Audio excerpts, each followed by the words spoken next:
Gamer 1745 here, and if it's not welcome back, it's just welcome. Well, I hope you'll enjoy your time. Maybe you'll even subscribe, and of course, everybody, if you can hit that like button on YouTube, it really helps. And I say that because I'm also streaming on Twitch and YouTube simultaneously. Yes, and greetings to you, Arno. Good to see you there over on Twitch. Right. Well, we are, of course, going to be playing Strategic Command, World War I. We're finishing up the grand campaign, and we have 4 turns left. So, wait a minute. Yes. Whoa. Oh, nope. We just thinking, where's the Eastern Front? But we just had, when we ended the last episode, a peace agreement with the Bolsheviks. How's that going to work out for us in the end? Okay, so we need to start migrating many things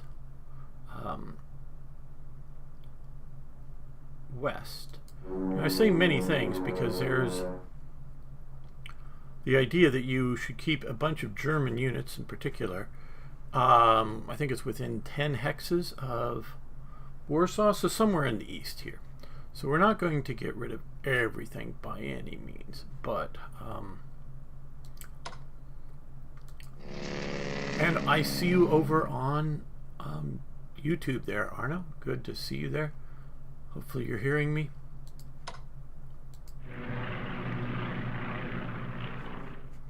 All right, well, now they say units, so we can leave the detachments and some of the cavalry, which is not particularly useful in the very crowded space here on the Western Front. And I hope you can hear me. Will you say that you hear me or not, Arno, or anybody else? Okay, we have this needs reinforcing. Now, we've got a bulge here that's barely alive. We have 9 shells in this artillery piece, so let's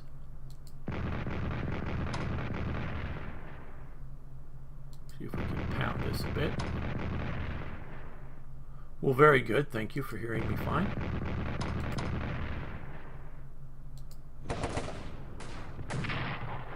All right. We've taken that.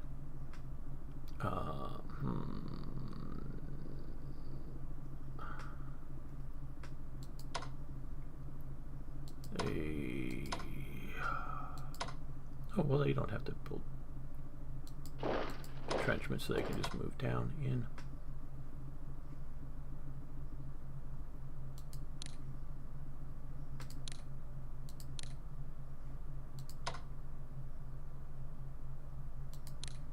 These guys are still pretty well off. Let's just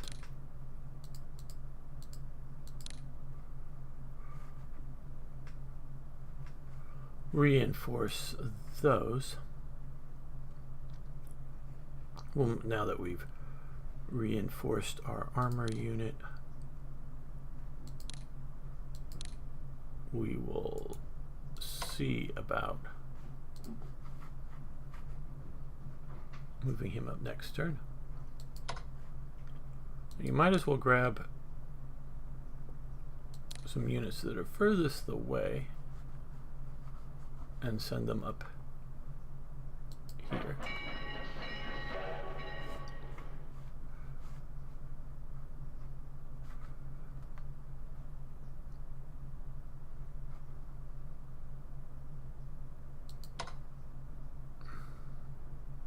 Well, do we have other 10 strength?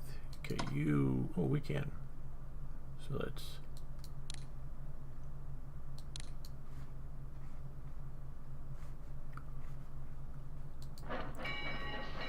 move you up, and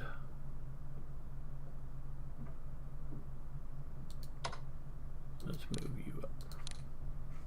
Put them on trains. Get them to the front. Now, the other thing we should do, and I should have done this first, is move some of the artillery up. Yeah, let's, okay, this guy, he could be upgraded for artillery weapons, so we will do that. Okay, so we will move the Bulgarian artillery up next. Right, okay, well, probably should have one of these two here. We still can see about shifting somebody.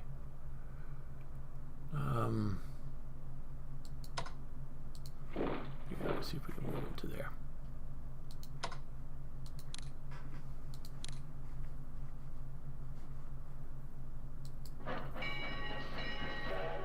So now we can pound on him very hard, and him, and push the front a little further forward.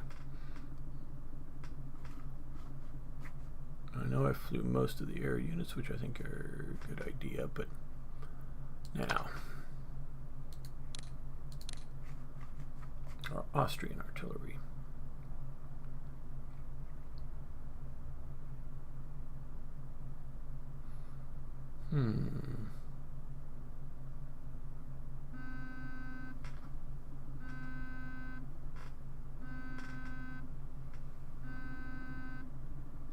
Go away.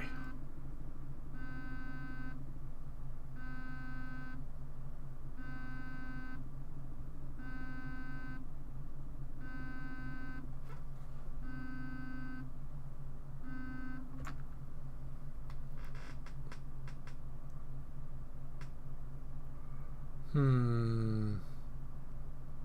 think right there would be good. So what we're going to do here is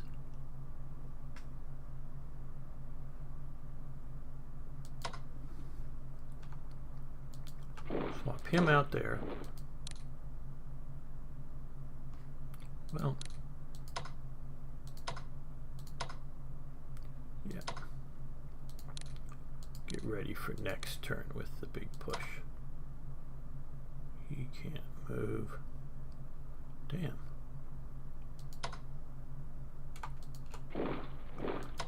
And he can't move.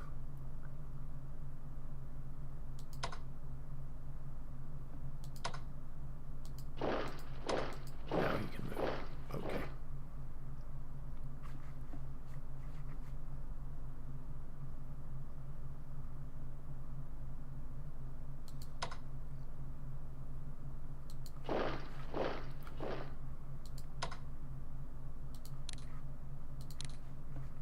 Let's move the tanks. Can't go into there. Odd. Why can't you go into there? Okay, well, I don't know.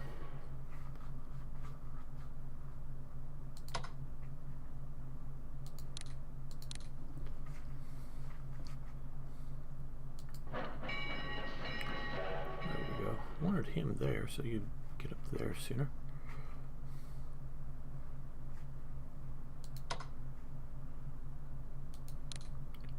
We'll move our anti-aircraft.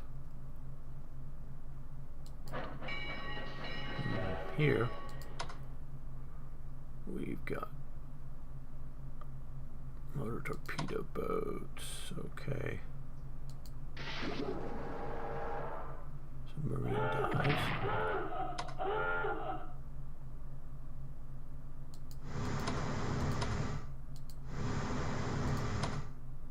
Are you going to port or not?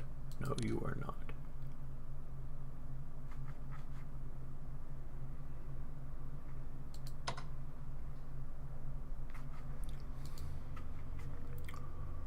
What I really don't like about this game is its stacking limitations.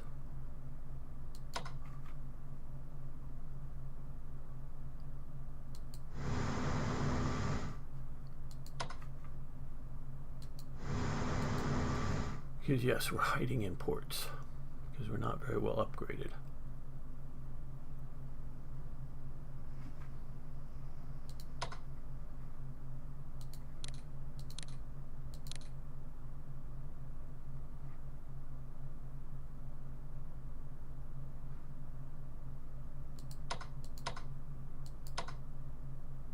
5 shells ready.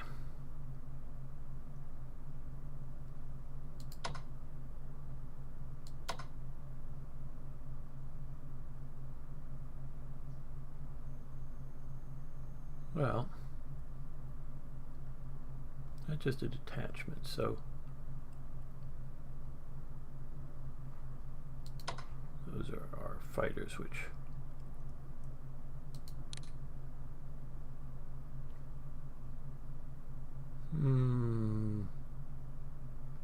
okay, we're going to change mode here.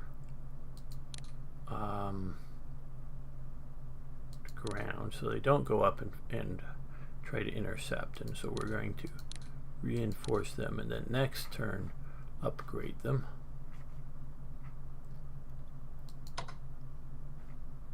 These guys we can get over there this turn.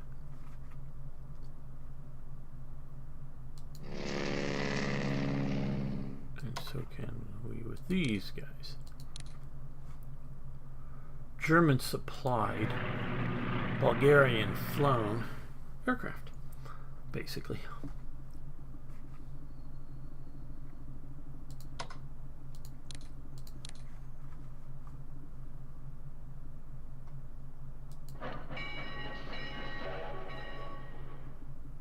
He's commanding, supplying all those German units.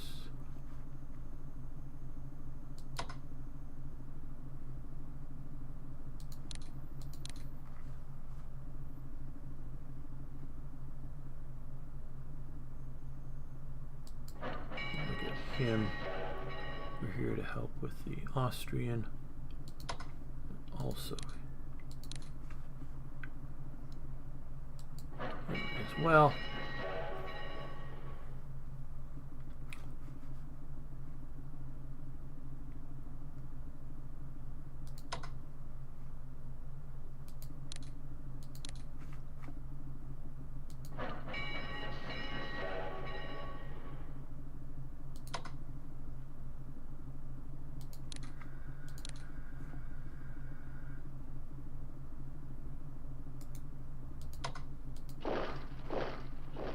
You can get there, we will move him there.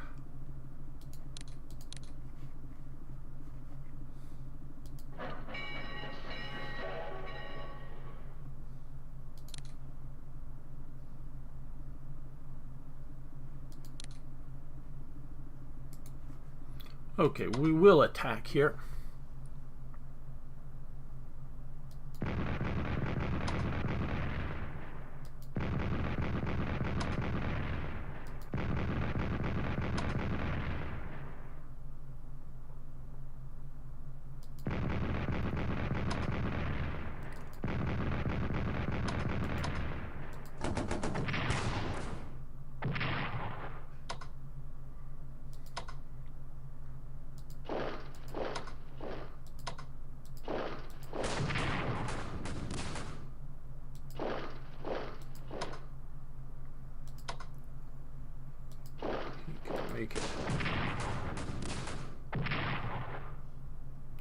But cannot occupy, but we at least emptied them out there.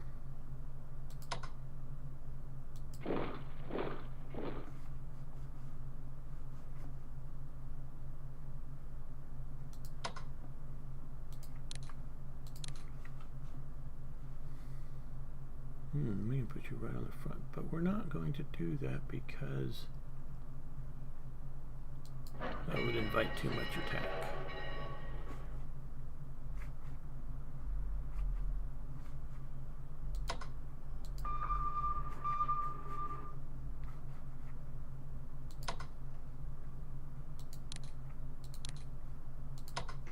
You can upgrade, you can't. Okay, advanced subs 1.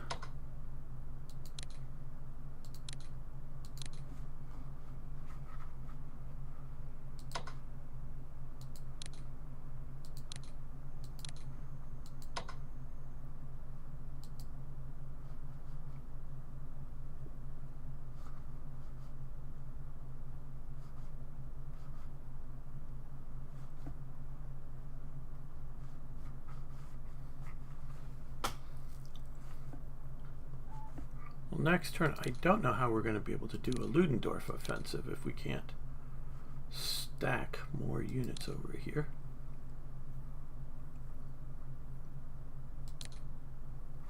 We can definitely get units west.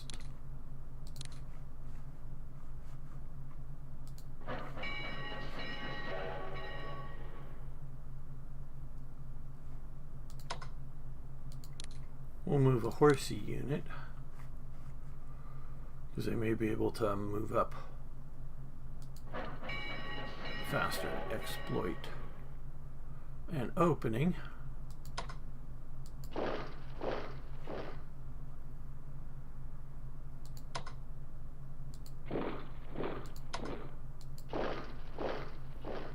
Again, sort of moving detachments to the front lines.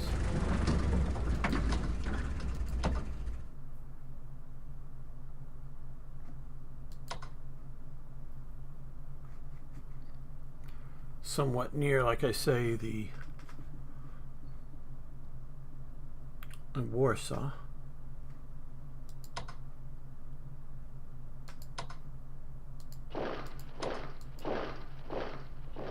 Don't know if Austrian units really count, but we can get some of them to watch our east, including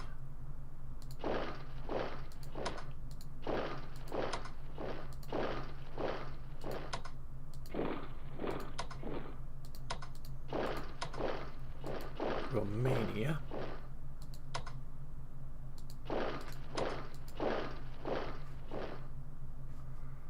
And maybe occupy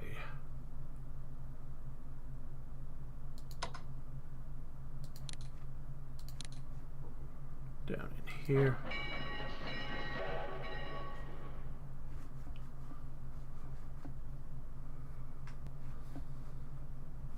Now, mentioning Austrian submarines and upgrading them here. There is a movie, and at first I was going to presume in my head here to presume that you knew the movie, but I have been made aware that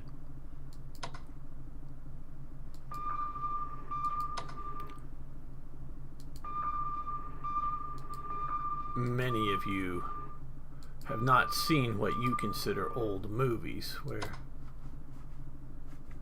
to me they are just, oh shit, contact. Okay, run away. Just movies. The movie is Sound of Music. It is a 1960s, I think, color movie, but a bit older, yes. Okay, he is trying to sneak back into home base to get repaired. It is a musical starring Julie Andrews.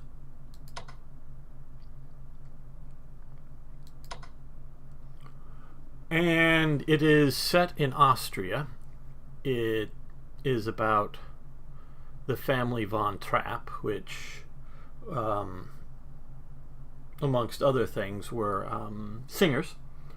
I don't know if you call them professional, but they did, I guess, sing in some competitions and things. I don't know so much like professional for being paid for it, but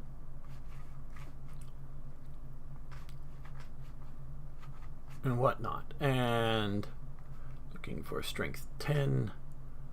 Okay, we got horses there that are strength 10, but oh, you guys here. We might as well move ones we don't have to upgrade or reinforce.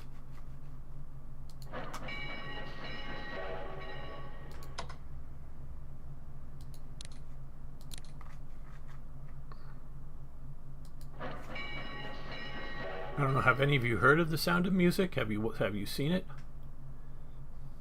I know there's just a few watching right now.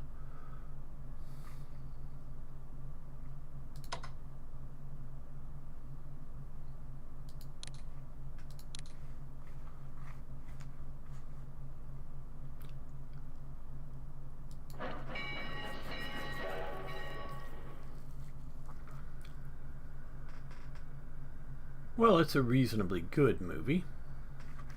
Not my favorite by any means, but reasonably good. And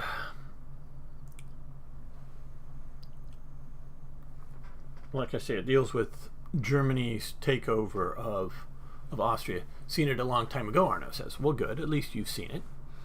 I think it's a good enough movie that it's worth watching.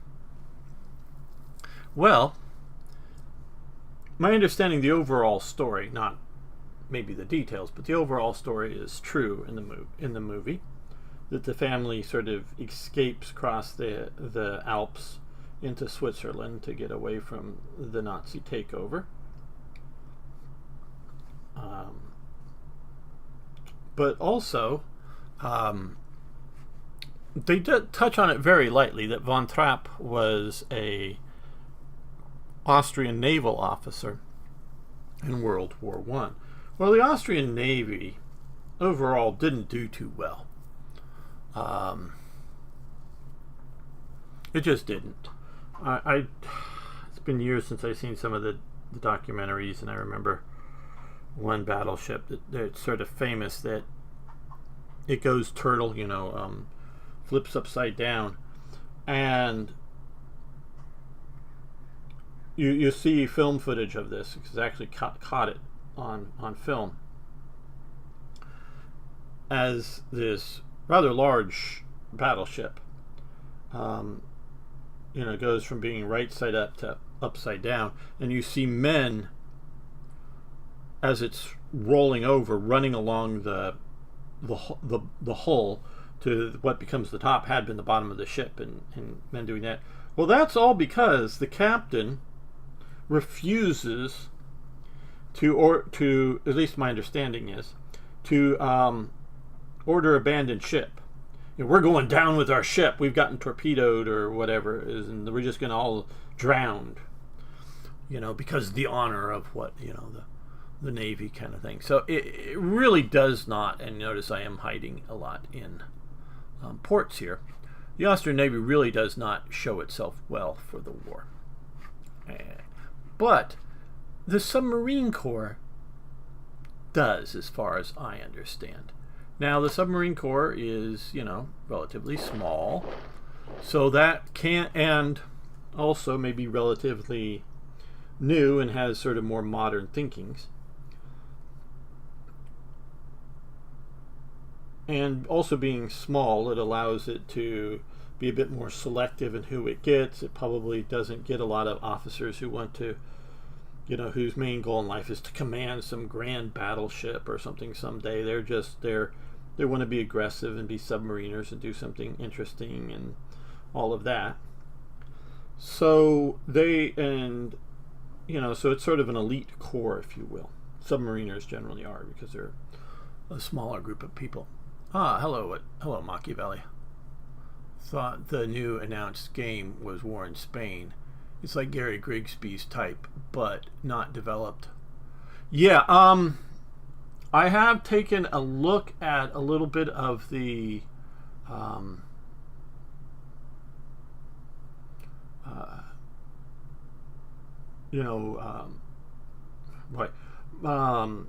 this sort of publicity about the game coming out. I have not really seen it played, but it does look pretty good.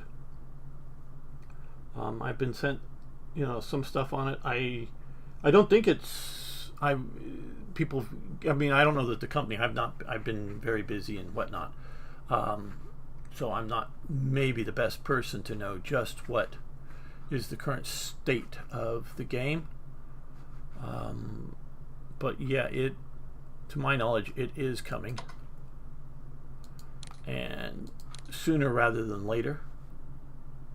I do not have a copy yet of it, Machiavelli. I've been to your grave, Machiavelli.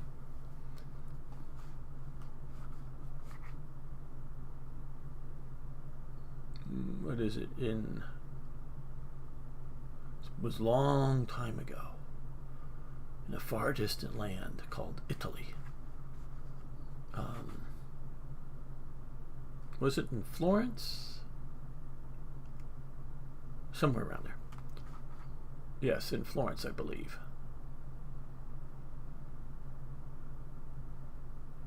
Oh yes, I do like Gary Grigsby's work. I have played War in the East 2. If you want to look on my YouTube channel, which there should be links there too, you will find some videos of me and a friend sort of playing it together. I've mostly, for War in the East 2, mostly played some of the scenarios. I just really haven't had the time to sit back and play the sort of Grand Eastern Front campaign. So yes, okay, so and one thing I will say, I'm often with these games when events like this happen, meaning piecing out on the Eastern Front, sort of sloppy, dealing with all these units now, including all the Navy and whatnot. You know, right now it's what do I do with them all? This is just so. Well, let me move. Let's see if I can move a couple of more.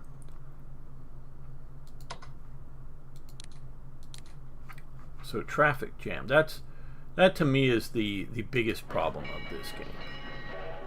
Is its stacking limitations.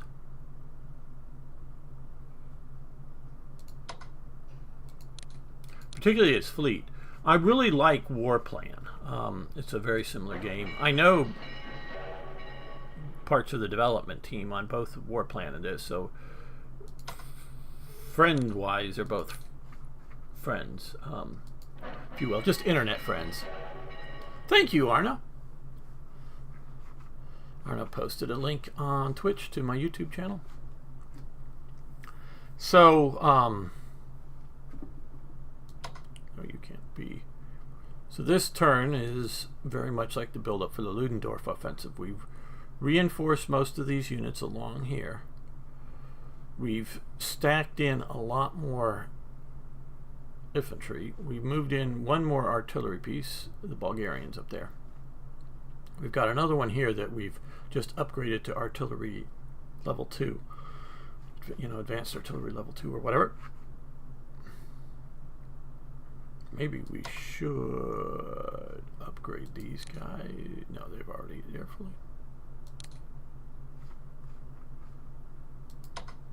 These guys, they're also. But, and he's put over on YouTube if you want to check out, playing both sort of beer and pretzel. Yes. Oh, yes. It's this type of a game. In no way, say if I win this war, or to me, I'm, you know, very much doing better than historically. Yeah, we had the peace out with, we'll say, the Soviet Union at this point later than historically, but we have been able to do pretty well against the Italians. We've totally taken out Serbia, and Greece, and you know, Montenegro and Albania. So we've totally taken these out. We've kept Romania out of the war. We've contained, and then now they've moved out, but we contained earlier on the Soviet advance into Romania. Well, not Romania, Turkey, what I'm saying. We've stalled out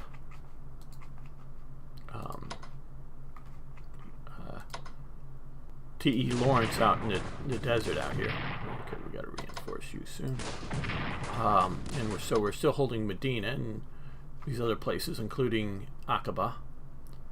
If you've seen Lawrence of Arabia, another very good movie. Yeah.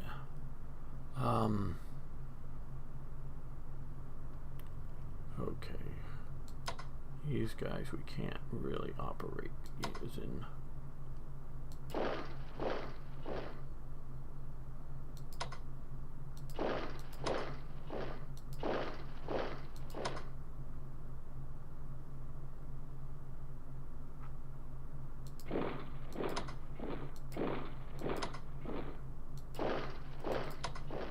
Some of our most upgraded units now are that we're facing off against the Russians.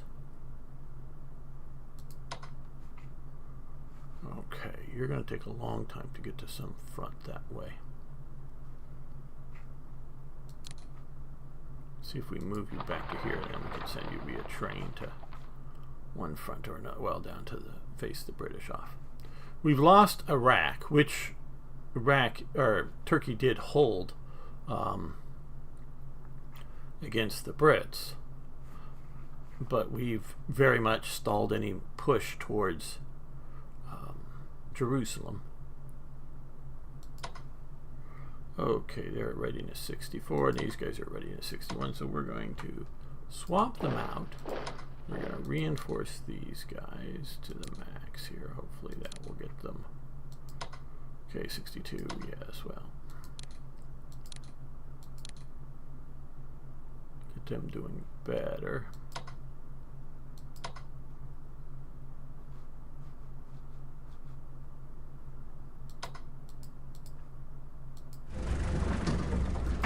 Some of these headquarters also moving.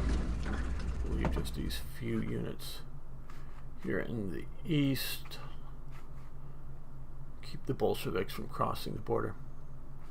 So yeah, in no way do I think, like, if I win this war in this game, that, oh, it proves that if you just made different decisions that were possible at the time, you could have won the war. No, this isn't that level of detail, Machiavelli and anyone else who's listening, and I don't try to claim that it is, but it's definitely 2 levels beyond something like Axis and Allies, board game and whatnot. So it's a decent, as I would call it, a decent simulation of the war. And like I say, I don't want doom stacks. I understand doom stacks that they're bad. I still think stacking to a reasonable limit should be allowed.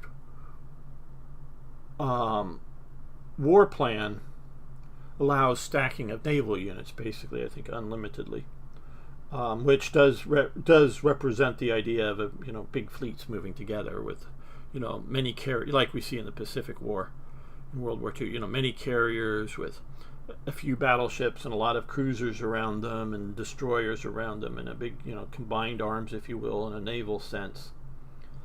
Yeah, naval combined arms moving together. The way Warplan handles some other stacking elements is because the idea that this hex is taken up by this air unit, you can't move in an infantry corps, is just ridiculous. And the specialty units like these artillery, but in World War II parlance that Warplan plays in, things like added reconnaissance or added anti-tank guns or whatever to a corps is just, instead of a stackable unit, is just add in a capability to that unit, by taking this unit and do add anti-tank guns or something to it. So it sort of does the stacking in that way. Now I agree that you should pick for a game like this, a hex size, and go, okay, that hex is what can contain or allow a corps to operate effectively in. And go, okay, and that's fine, and that's good. But the idea that you can't put, say, 3 corps in this hex in reserve, to me, is ridiculous.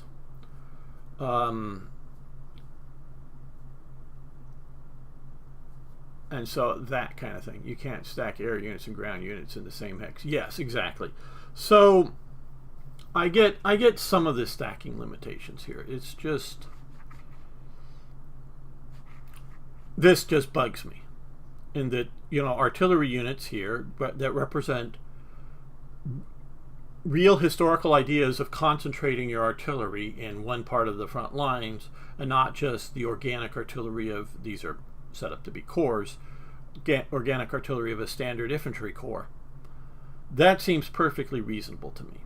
But that you can't also put a corps there. And so, yeah. And so you can't really do a, yeah. Yeah. Now I want to say this, though. I think, you know, and I hear you, and I'm not trying to sell you on this game, Machiavelli. But what I actually love is some of the scenarios that you can get. No, I'm not talking mods, but some of the provided scenarios. Some are free and some are in an expansion you got to pay for, that I really love. And you can also again see videos of me playing it, that are the turn length is like a day or 2 days, and it's a you know, and one of them is the Ludendorff offensive. Another one is the opening of the war. Man, today I don't know. Proper nouns are escaping me. And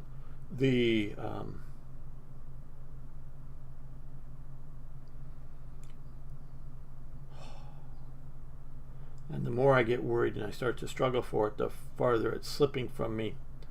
Why am I having this? Am I losing my memory? The Schlieffen plan. Boy, for some reason I was having trouble coming up with the Schlieffen plan. You're playing the Schlieffen plan offensive, and you know the hexes represent a much smaller area. And yes, it does have the same stacking limitations. But that, to me, really is a good game that really does get the scale right, I think. And so some of the stuff has changed. So yeah, Schlieffen plan kind of thing, and you know, is one of them. And those games, I think, are really good. I mean, really good. And before you spend money, you can go check out my playthroughs, and you don't have to watch the whole thing, but just check out part of them again. And again, full disclosure here, I do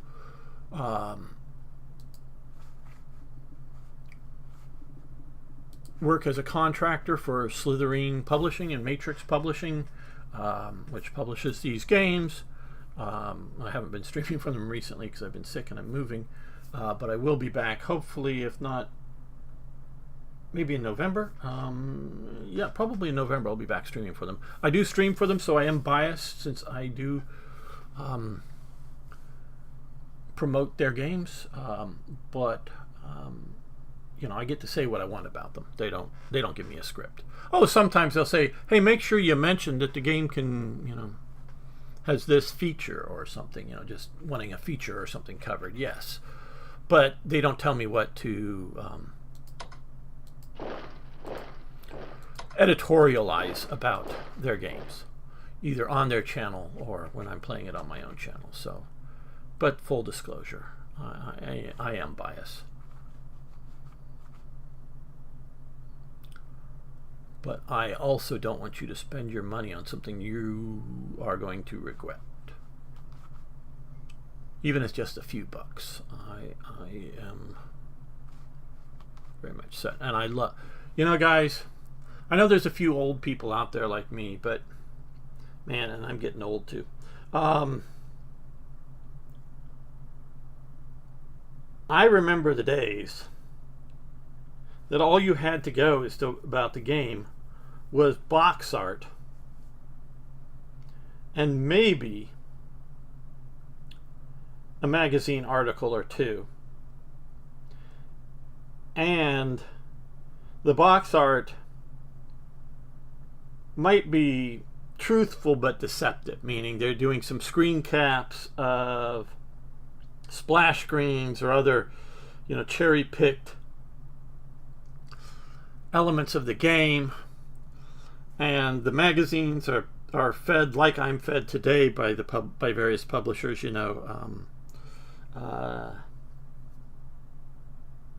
pre-prepared media, like screenshots or something like that, which I do use, but for thumbnail making and whatnot. But you didn't really get a chance to see the game played unless you had a friend who actually had that game and able to look at it. Yes, box art. Now, box art is cool. I'm not. Yeah, I think a lot of box art is really cool. It sells. It's like a book cover. It's great. But if that's all you have to judge a game on, man, it was hard. Nowadays, don't buy unless you can check it out on YouTube or something. Even just a few minutes of gameplay, that'll sell you on the thing, or turn you off on it. Either way, do that. Do have that. Okay, let's see. We have new units. We have an Ottoman Corps. We will put you here. But if we don't collapse now, we're going to be able to. I don't need to move too much down into here because we have supply problems, as we can hit S. 1 is not very much supply, 9 is very heavy supply, and that is our projected supply for next turn if we were to move forward into it. So we start running, these towns are occupied. We start running into enemy lines, and we will be, and that's what's happened to them, is they basically have ones along here in this desert. So they are they can move up, they can attack, but they can't bring in reinforcements to a unit. So they've got to fall back. So unless we really prepare our front, and it does help to have HQs nearby, that will help the supply situation. So if I bring enough units down here and I'm able to, in one series of moves, destroy a few units and take to Crit or Ramadi, that'd be great, and then I can move on back to Baghdad. But if I can't, I've got to fall back. Now down here we can see 8s, 9s, 5s down here. So we have decent supply here. The British are probably at 4s or 5s or something for the British right along here. So they're at a little bit of a supply disadvantage, but if we can move a few more units in here, we will also be a ability to push forward. Okay, now research isn't probably worth it at this point, even if we have the points which we do for Germany and Austria, because by the time, unless we've, because we have 4 turns left on this, unless we are well developed into the technology, we're not going to get it done by the end of that. And purchasing of new units, well, this will come up a little faster because it's a reorganization of a shattered core. So we'll do that. Austria, we're completely built out. Same with Bulgaria. And Turkey, well, we're going to save our MPP for reinforcements and whatnot. Okay. All right. Let's give... Okay. To divert U.S. attention away from the war in Europe, it has been suggested that we encourage Mexico to attack the USA. If you would like to propose an alliance with Mexico, a telegram will now be sent to our ambassador in the USA with instructions for him to forward it to the ambassador in Mexico, Henrik von Eckred? I don't know. Would you like to send the telegram instructing Ambassador of Mexico to offer alliance with Mexico government? The Zimmerman telegram, the Zimmerman thing, which is noticed Foreign Secretary Arthur Zimmerman. This is one of the things that is used to get the American people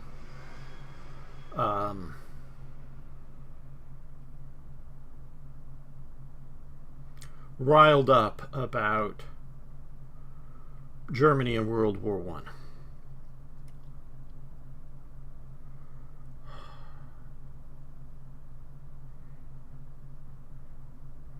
what can I say about the situation? It really did happen. You know, this is real history. But you have to understand that for a history buff, I'm lousy at dates. I think it was 1917? Was it 16 or something? Right in there. Pancho Villa. If you're an American, you probably heard of him. He was a Mexican bandit and revolutionary. And I want to say it that way because I think he was as much bandit as revolutionary. And I say that, and from watching movies and biographies and whatnot, I mean, I know movies, Hollywood, are fantasy and whatnot, but I think he's as, you know, he's revolutionary. He does, at times,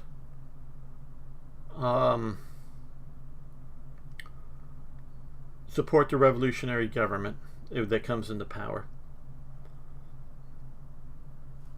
But I would also put, you know, equal parts just bandit.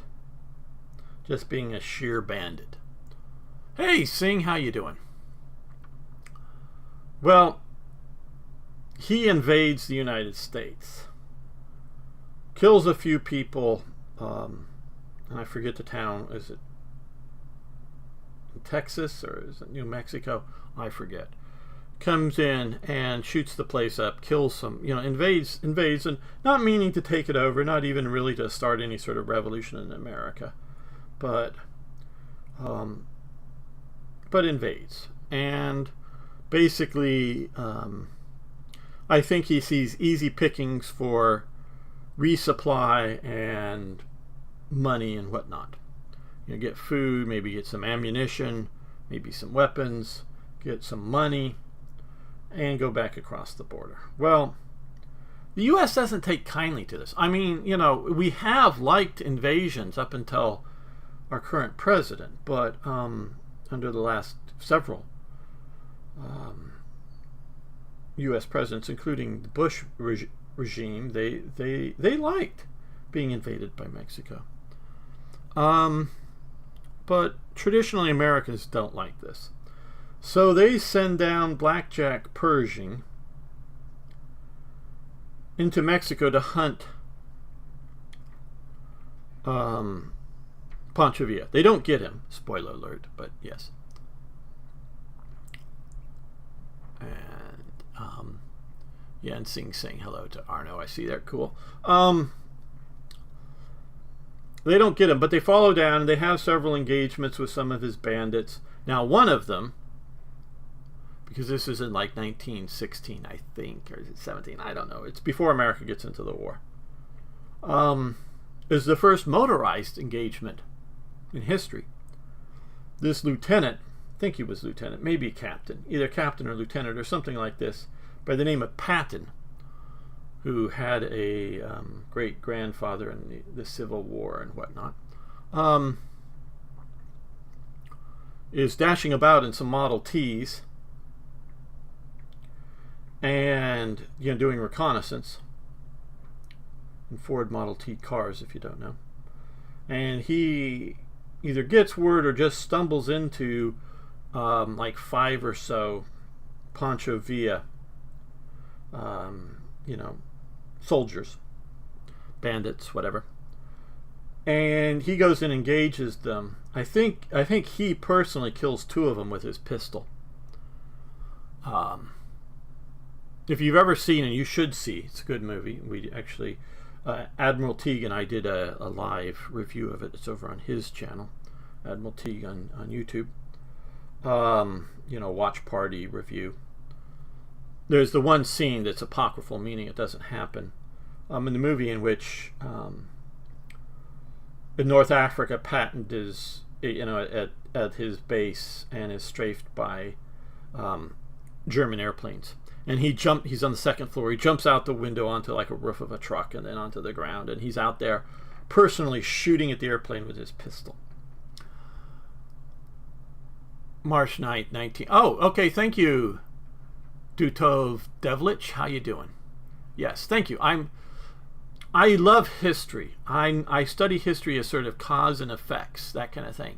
And I know certain dates. But so yes, 1916. So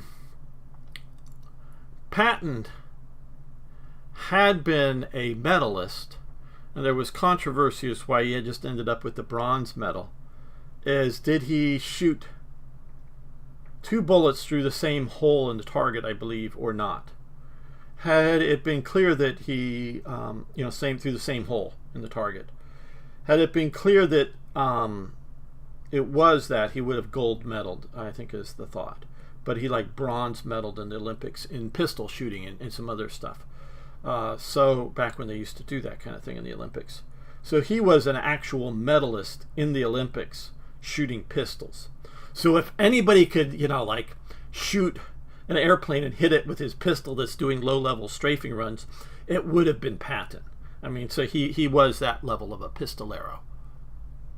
You're bad with dates yourself, yeah. I remember obviously June 6th, 1944 as D-Day, and the only reason I know it's June 5th, the 1944, the Americans take Rome is just because I know it's the day before D-Day. But I don't know a lot of, but I know that things happen before or after other events, and general time frames. So Patton is that good with pistols. So he comes, after engaging, some of the bandits get away. I think it's 3 that they shoot. I believe 2 are confirmed that are Patton's casualties. He comes back with them tied across the hood of his Model Ts back into the camp. They're invading. But Pershing is marching all over, at least the northern half of Mexico or whatever, hunting down Pancho Villa. And the Mexican army's just sort of there watching their country be invaded. Now, a lot of them want Pancho Villa gone. So they're not upset that the Americans are hunting Pancho Villa. They're upset that their territorial sovereignty, they cannot defend it. They know they can't oppose this. They can't control their own country, and that there's, bandit armies like Pancho Villa running around. So the idea that Mexico, whether it's, hey, Mantis B from War Thunder, you're going to stream tomorrow. Yes, we're going to stream War Thunder tomorrow, if everything goes well. Mathis. We will be doing that. I hope you'll at least join and watch. Whether Mexico would want to, whether the government would be inclined to attack America would be one thing. But that it would even itself think that it's somehow in any way possible to effectively invade America is ridiculous. So this tells you the level of understanding the German Foreign Secretary has. Now, Germany, as put in some movies, did have a few, before the war, maybe even during the war, I don't know, but a few, technical advisors that go down to Mexico to help train and advise some of the Mexican units, because they're buying some German arms. I don't know, in some of the movies, like 100 Rifles, another very good movie if you want to watch it, starring Jim Brown and Burt Reynolds, an early Burt Reynolds movie with, it's not Raquel Welch. No, it's the other sort of Italian beauty in a lot of this stuff, and I'm blanking on her name, and I'm probably not going to be able to pull that up. But she's very good looking in it. Or maybe it is Raquel Welch. I don't know. It's very good at beauty. Maybe it's Raquel Welch. Could be Raquel Welch. I don't know. But very good beauty. That they play in the movie. That there is prominently one German advisor. But I do know there were a few down there in Mexico. And I don't think Zimmerman talk to any of these people if they were still around, to be talked to, meaning not killed in the war or whatever, whether they thought this was a good idea or not, or a possible idea or not. I'm sure they would have said, "God, no," as in God, no. Got nine, I should say. Got nine. It's not going to happen.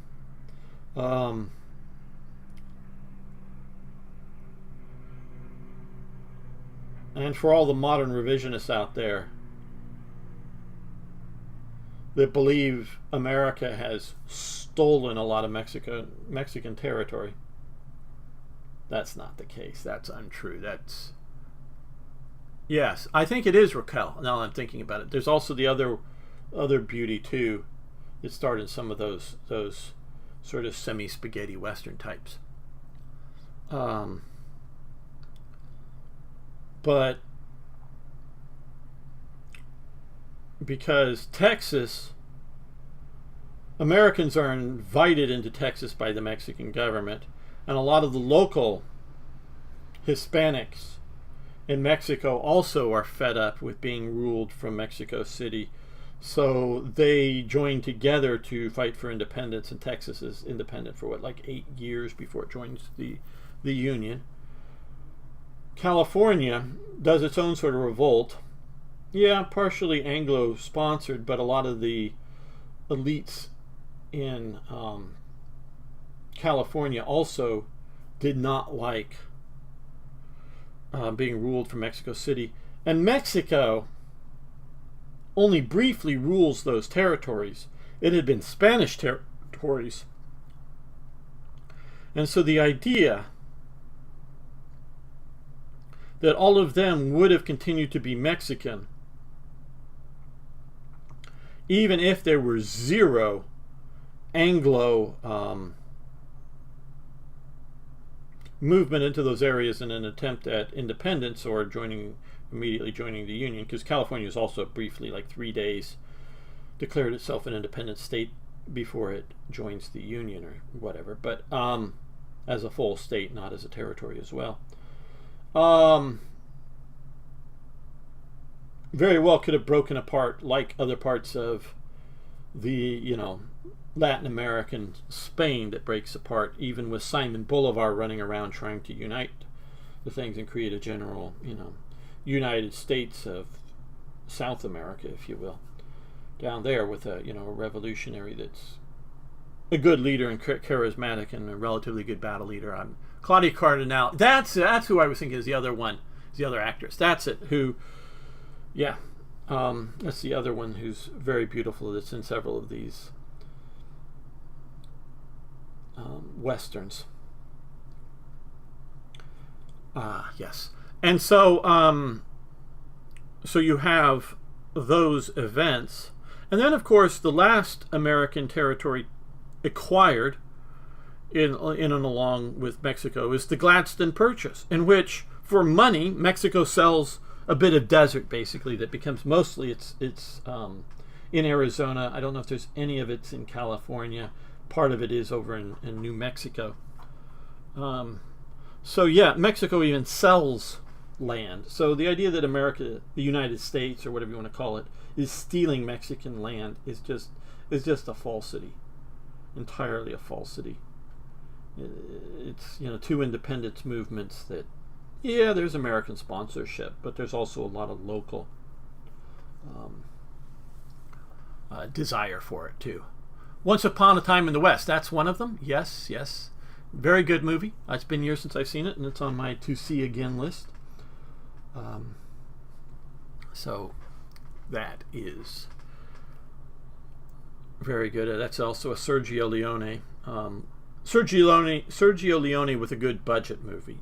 If you look at what they call the Dollars trilogy, his early 3 Clint Eastwood movies, they're very small budget and fun movies, but that. So I know we're talking on a lot about this. So now this telegram alone does not get America into the war, but it is one more thing, one more log on the fire to get Americans stirred up on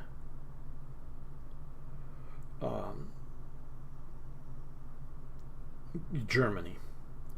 And so, and my understanding is the way it goes again,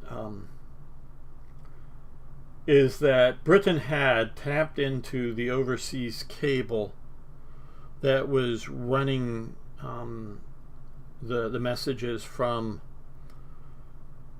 Germany to its ambassador in New York, and was listening to what was going on, and had broken their codes, at least for a time, and then decoded this and then leaked this telegram to the Americans. That's my understanding of how that goes.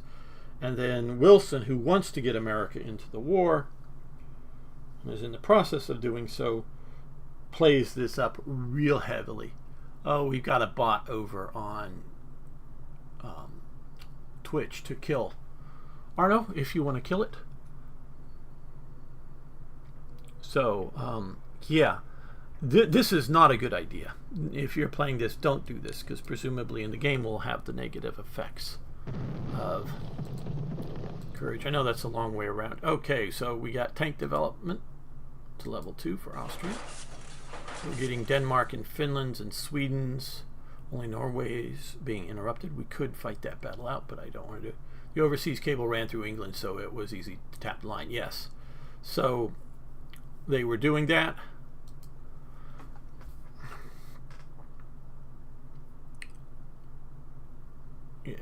You know, so southwestern United States and all of the United States has been invaded by not only Mexicans but other Latin Americans.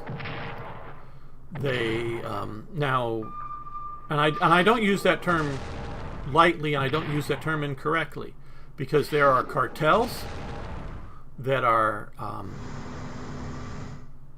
coming across with guns. There are huge, as in the millions, of Mexicans that come across the border illegally. And an invasion doesn't have to be an armed invasion. Now, it has done so with the complicity of the American government, in that at best you can say the American government has not taken serious measures to oppose the invasion.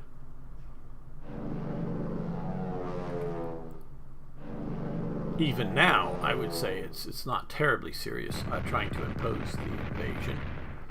It's a little more serious, yes, but not very serious. And so now you have states that had significant Hispanic minorities becoming places in which the Mexican flag is more acceptable to be flown at things like schools and other sort of official places than the American flag. And if you don't think this is some sort of and you can look at the details, whether 4th generational or 5th generational warfare, which one it would match up to most correctly in those two terms. It's definitely one of two, if not, yeah, you know, whichever one it would match up most correctly to being.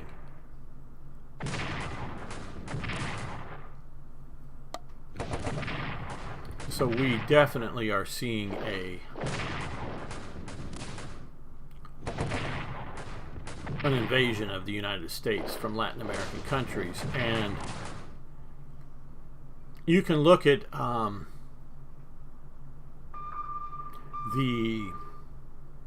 we could say brutal. I think brutal would be fair. The brutal way the Mexicans deal with illegal immigrants into Mexico, and it is pretty severe. You know, they don't handle it lightly, unless they believe these people are moving on to the United States. So if you're an illegal alien moving through Mexico, they let you go through. But if it looks like, and they find you there living there, they come and arrest you and oh, I'm doing pretty well, Sing. Getting ready to get out of California fully and completely. Well, it should be happening in about a week and a few days. I'm back currently in California, packing things up and getting ready to get out. 3 turns remaining. I know there's getting more and more controversy over... Okay, we'll wait on that and we'll come up here and save. There's something, let's save it. All right, well.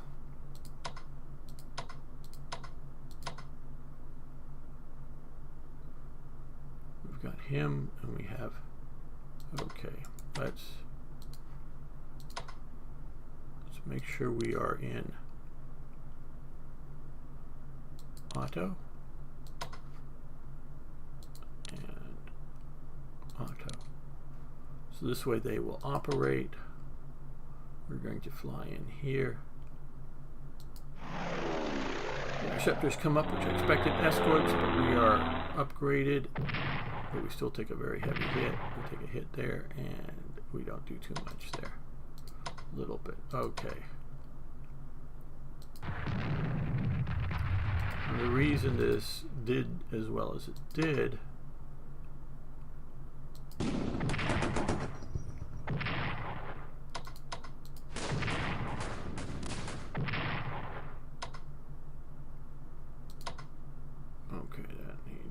is because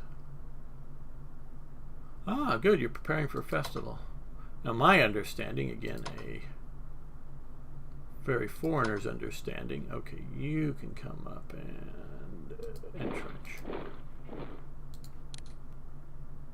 There's lots of festivals in India, which is a good thing, but okay, you are too badly off to, well, I don't know, do we sacrifice you? We may do that. Okay. We got 9 shells.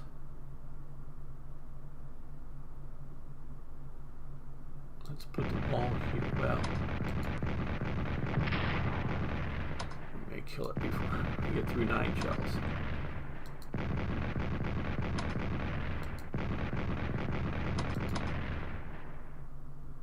Okay, it looks like we don't need 9 shells.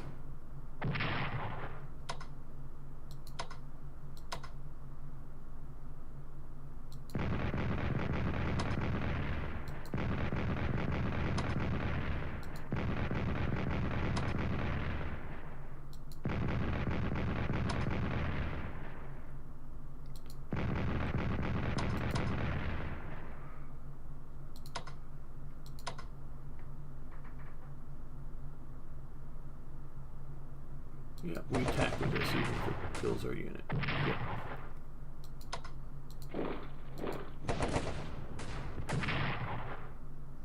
There we go. Now,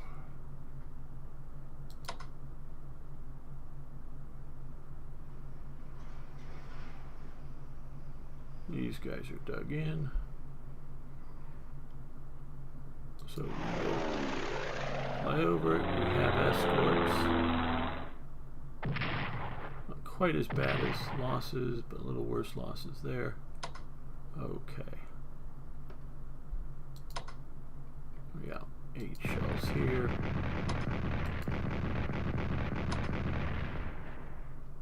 And a state holiday in your state. Okay.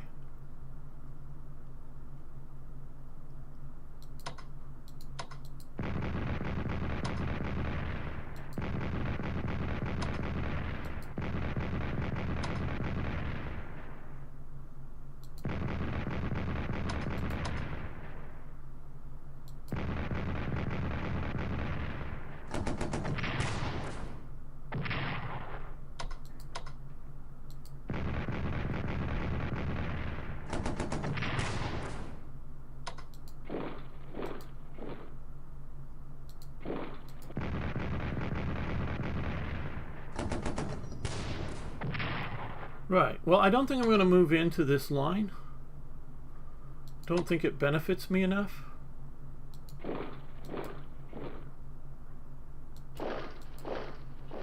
You move up there, but taking out 3 cores is very useful. Now down here. We're going to stay away from Verdun.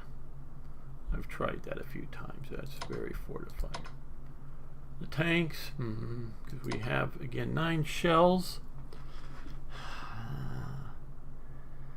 We might, but I think we're best being on the defensive. Now, I'm not going to shoot all 9 shells for this barrage because I want to be able to have some defensive fire if they do attack with that tank.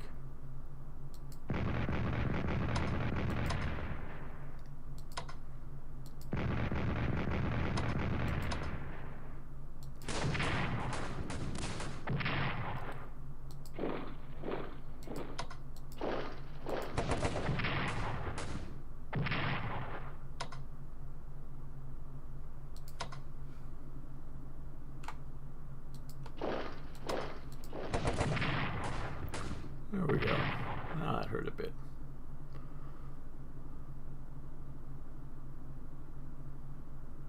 Gamer, I was watching a film called The Death of Stalin. It was pretty good. I will. Yeah, I've seen some clips from that movie. I have not watched the full thing.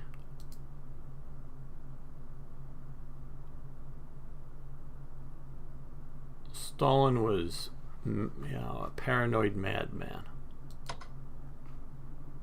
Let's just get you. I should have done some of this earlier. Okay, down here.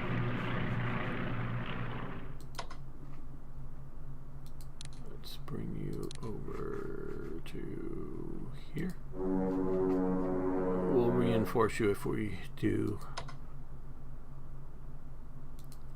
Fighters, let's get you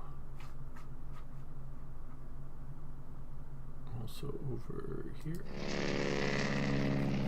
Notice how the picture changed from going from east to west. Let's see. We take you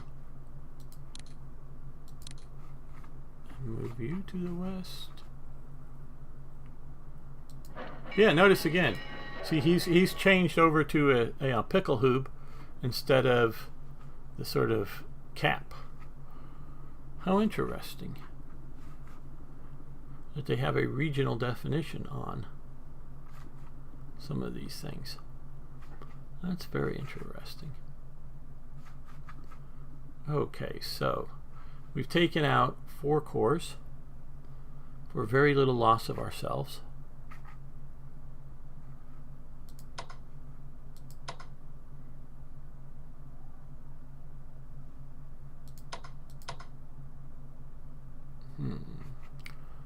Don't know about that. Okay, he could move maybe all the way up to there.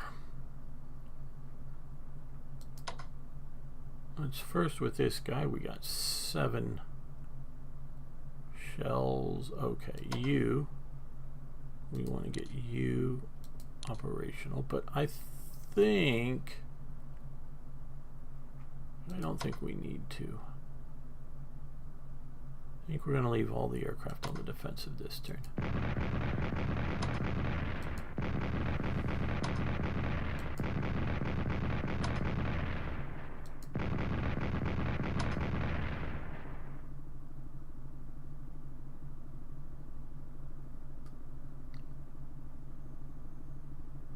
What's going on? Let's see.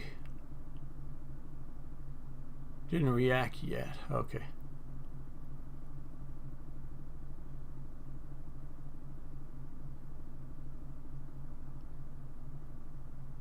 I don't know.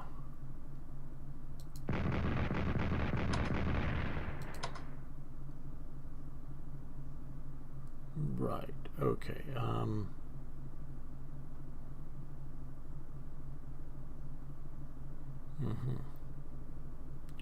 Yes. I think that's.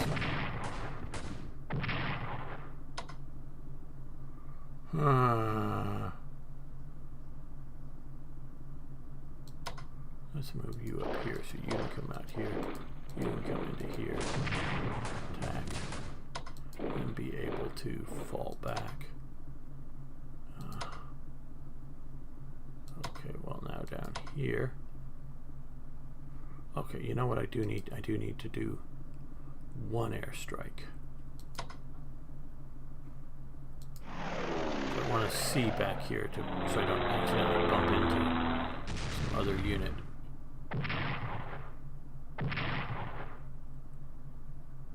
Oh, yep, that's what I wanted to see. Can you tell me about the Tale of Tears? Okay,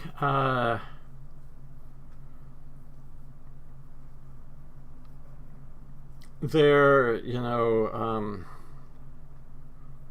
there were Indians living in the American South. I believe sort of around the Carolinas and Georgia, South and North Carolina and Georgia. I believe around in that area. Some of them had Anglified, meaning speaking English, wearing Western clothing, living a somewhat Western lifestyle. And they, how do I put this? I don't know that they had clear legal ownership of land. Meaning they had been living there forever, even though some of them, had sort of Anglified and others hadn't, I believe. And they weren't necessarily seen as American citizens at the time. They weren't slaves or anything like that, but they were down there.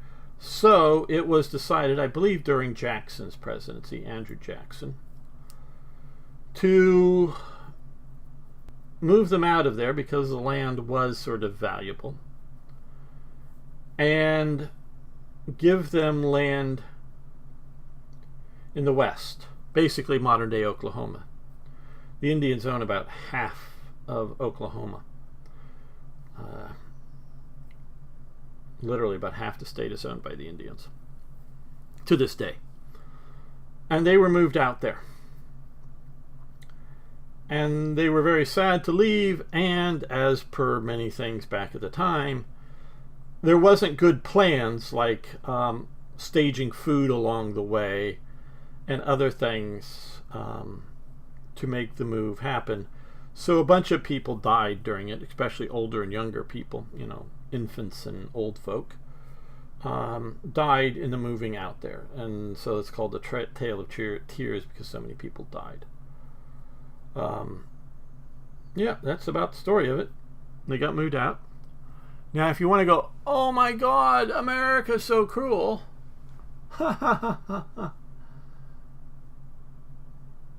Talk about every other Western, and every other nation on the freaking planet. Probably would have, or probably more likely most of them would have just gone and killed everybody. Okay? So looking back on it, from our perspective, we go, oh boy, how terrible it was to move all these people off their land. And so many died. Yeah, I mean, I'm not saying it's good. I'm just saying it happened. And, compared it to what was going on at the same time in Scotland, people that had lived even longer on their lands in Scotland were being forcibly removed. It's called the clearances. Now, maybe not so many people died in the move, but many of the time, what they would do is they would come and give you notice you got to leave your home that, you've lived in family-wise for like 3,000 or 4,000 years, if not tens of thousands of years. You've got to leave, because if you look, if you look at Indian lands in America, they shifted and changed a lot before Columbus arrived, pre-Columbian American. So the mere fact that a tribal group was living in X spot in 1840 or whatever the date this was, like I say, I'm not good with dates, but it's around that time, doesn't mean that they lived in that land there in 1640. They might have lived a modern state away and conquered the territory and migrated around. It wasn't like migrating into, like, oh, nobody's here, let's go get this, free land. No, it was go, kill and drive away and enslave whoever's there at the time. We won it, and they often did that. So in Britain, in Scotland, it's part of the British Isles, Great Britain at the time. They have what's the clearances, and so they give you notice. And because of the Jacobite risings in the 18th century, this is happening in the 19th century, about 100 years later. The Jacobite risings, rebellions. There was very much a tradition of just executing men who fought government. So the men did mostly nothing during these things, though the women would often stone and whatnot men trying to come and take the land, though they lost the battles all in the end. But they would become violent because the women, at worst, they would probably, because they weren't really stoning to kill, just sort of throwing some stones to keep them away. Could kill you if you hit in the head or something, but mostly just delaying tactics at worst, and the worst you're going to maybe as get as jail time or something. But what they would do is they would come in. Maybe if they were nice, the bailiffs or the people who are working to get rid of you would come in and maybe take your furniture out of your house. Then they would burn the roof, and they would push in the walls, because the walls were often stone, collapse the walls. So now you're sitting outside in the Highlands, which in the winter would be deadly. And in the summer with all the rain wouldn't be pleasant, to try to sleep outside. You're sitting out in the Highlands with your stuff just out there. And that was the clearances. And most of the people migrate south into places like Glasgow, into the urban centers that are squalid and whatnot. So that was the clearances in Britain of British people. Now, a few Highland chiefs, because these were owned by Highland chiefs, few Highland chiefs really did care and had the money. And they did things like, look, guys, you're dirt poor here because there's too many of you. The land won't support you. You can't really be viable here. But you know what we'll do? I'll buy some land in Canada or Australia or New Zealand. Those were the sort of the three places. I'll buy some land for it, as in lots of land, and I'll charter a ship or two, and we'll pack it with as much stuff as we can, much of your goods. These people were poor and didn't have a lot, and very little, maybe, a bag or two, if you will, worth actually transporting. Maybe if they had a nice spinning wheel or a few other nice things that package. Oh, and we'll supply food for your first year while you're there to get set up to get growing. So in some places it was very, very humane, because these people were dirt poor. And I could go into it because I have studied the Scottish Highlands in great detail. But these people were just minimal subsistence and constantly dividing the land up amongst multiple children, so fewer and smaller and smaller plots of land supporting people. And so they really were dirt poor, and there really wasn't at that time a modern way to support these people in the land. But the land, because it was very poor farming land. But hey, you could, and it wasn't terribly great for cattle either. The Highlanders did have cattle, but we could move sheep up from the lowlands, and they can wander the hills eating the grass and do just fine. So they wanted to bring in sheep was the main thing they were bringing in. Because the wool would sell as well as when you get ready to slaughter some of the sheep, either getting a bit old or just too many of them. You could slaughter them for their meat. Obviously, you would send them to the big towns to be slaughtered and sold locally.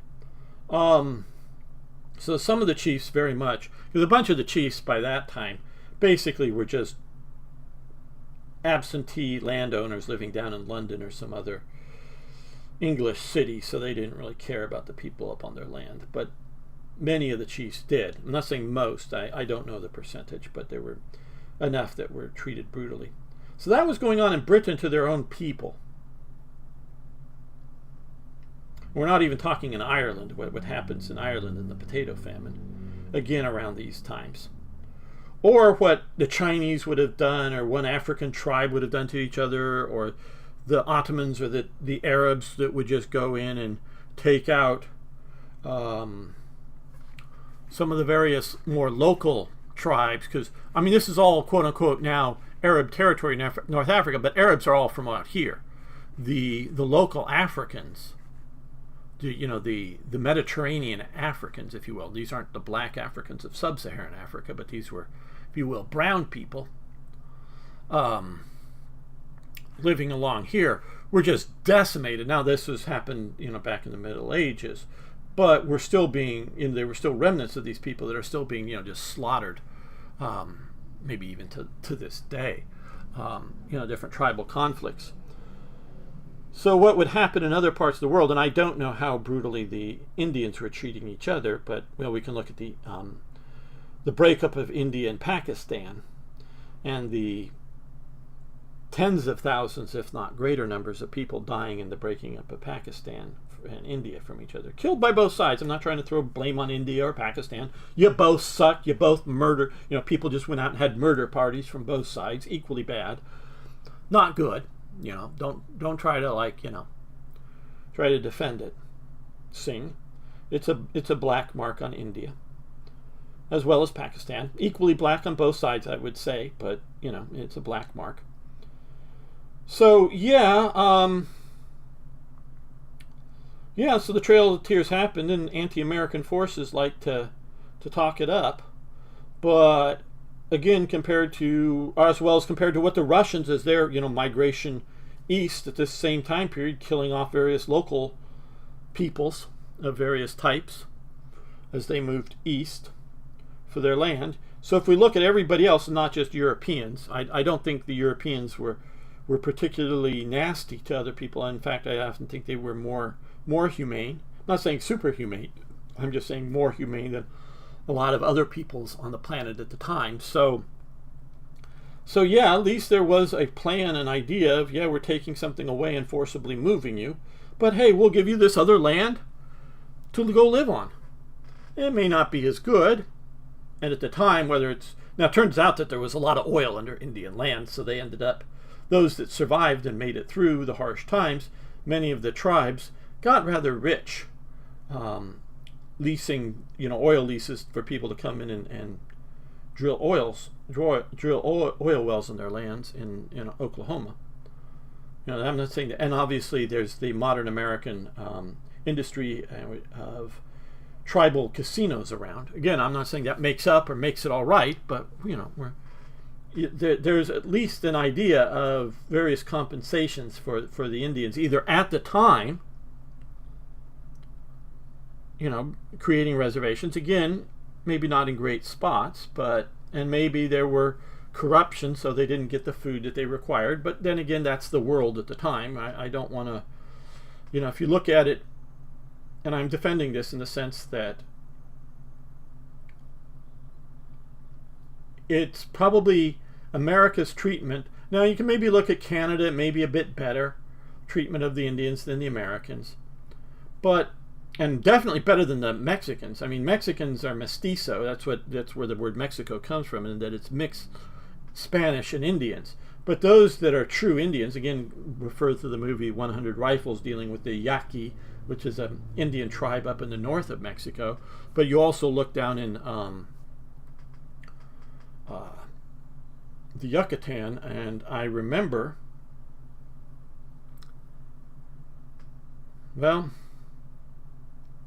I was offered a contract to go down, sort of through a third party, to go down and basically kill Indians in southern Mexico. I mean, I didn't even consider it for a moment, because that's not, but because of some of the people I worked with, they're hiring, you want to go down and, deal with them, basically. And this is back in the 80s and the 90s, well, more the 90s. Killing troublesome, not just killing everybody, but killing troublesome Indians down in southern Mexico. And these are, unintegrated, often speak Spanish even more poorly than the average Mexican, and still speak other things. So you look at the way the Mexicans treat the Indians is much worse than the Americans. Canadians may overall do better. And so when I say I offered a contract, no one actually put a contract in front of me, but a person I knew who was approached and asked around if other people wanted to sign up and go down, and I definitely said no. So I know these things happened, and so were happening in my lifetime in Mexico. So the whole idea that you want to blame America for Trail of Tears and oh how bad America is. No, if you really look at it in the context of the planet at the time, it was done better than most. Again, that doesn't make it right, but hell, slavery is still going on in the world now, and slavery's gone on basically in every culture and every part of humanity, going all the way back as far as we have records. So yeah, doesn't make slavery right. It just means I'm not going to be upset at the Romans or the Celts or Julius Caesar or Augustus for having slaves. It's not like, oh my God, I liked Caesar until I found out that he had slaves. Well, of course, people had slaves back then. Rich people at least, and also middle class people often had a few slaves working for them. And maybe not so much like personal servant slaves, but working in their local brick factory that they owned or whatever it might be. Doing labor. So see the great series Rome. I mean, they sort of squeezed it out at the end very fast. It should have been like another 2 or 3 seasons that would have made that an honest to God one of the greatest epics ever made. But it sort of squeezed the end there very much. So, but look at all the slavery going on there. So I'm not going to be upset about that, just because that's the world then. Now we can look at the twilight of something like slavery, and the last holdouts, say for slavery officially, was places like Brazil, well after the American Civil War. And we can look at sort of modern versions of slavery in Africa, North Africa, and places like that. We can even look in the Arab world, where they sort of tricked people into supposedly good jobs, and then take their passports and their travel documents in the Arab world and not let them go home. Now, it may not quite be slavery like it was in the past. Especially the Arabs would castrate the men so that you don't have modern, and they mostly brought men up. And so they weren't trying to breed more slaves or be civilized, or trying to be civilized by them. They just castrate them and use them to death and then bring more. So that's why you don't have a black population in the Arab regions, because they just made sure that they didn't reproduce or intermix with the locals. So yeah, if you look at what's going on in the world, yeah, the Confederacy or Trail of Tears looks sort of bad in a modern sense, not taking into consideration what was going on then. So I don't feel bad over it, because I didn't do it. And even if my ancestors, and I'm not saying I know it, like the Trail of Tears, I have no inclination that any of my ancestors had anything to do with it. But even if they did, I still don't feel bad over it, because again, it was what was going on at the time. You hit the big difference. There was, I'm reading Dutov's, I hope I'm pronouncing that reasonably right. They were just moved instead of just killed. That happened in most of the world when new people took over. Exactly. And they try, I'm sure when they passed whatever laws in Congress, I'm sure it sounded much better, like, oh, hey, yeah, we're going to take them, we're going to give them wagons, because they did have some wagons, I know. We're going to give them wagons and food, and they did give them some food, if I'm not mistaken. I could be, but not enough. I'm not saying anywhere near enough. It may have sounded like, oh yeah, it's a disruption, but we'll give them land and we'll do this and it'll all be okay. And I'm sure it sounded better, in the planning and getting approval process than turned out. But yeah, you look at the world as it was then. We're going to move the German unit here this time, and hopefully it will be a better, stronger unit.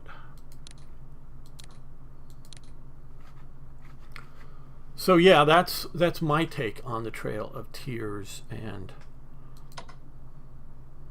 modern. Okay, our Bulgarian guy is going there. He's going to move up here, which by having the Corps HQ, well, the Army HQ in essence, because these are corps, Army as in the not as in the military, but as in a size of force, up closer to the front.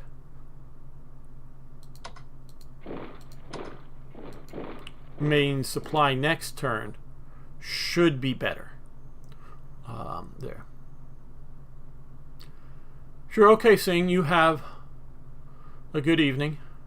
Thanks for hanging out for a bit. You have enough supply to get to 10 there. Okay, good. Horse unit, you come down here. No.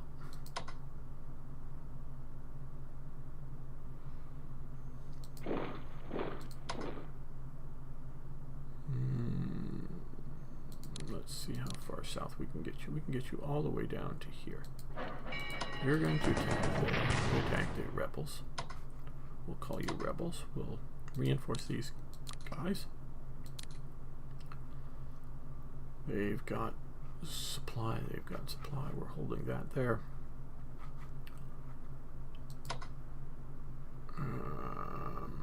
Yeah, march across the mountain. You guys come down here. Not that these guys are really going to do much, because it is getting a bit late in the game to really change anything.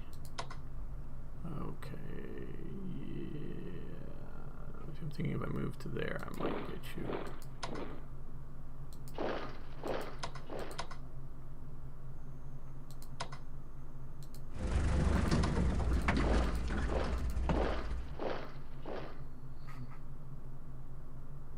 And while we're talking about it, compared to what the Turks did during and leading up to and after World War I to the Armenians and other ethnic groups in what was becoming Turkey, it had been the Ottoman Empire, but what was becoming Turkey, but even under the Ottomans as well as post-Ottomans, the Trail of Tears is positively a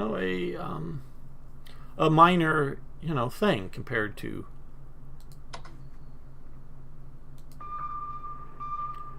Hello.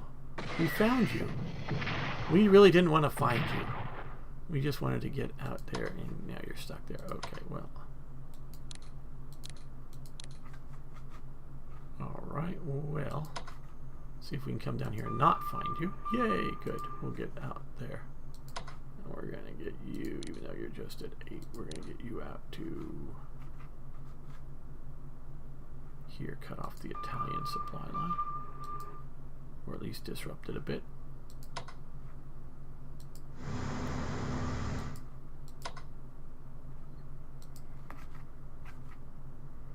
And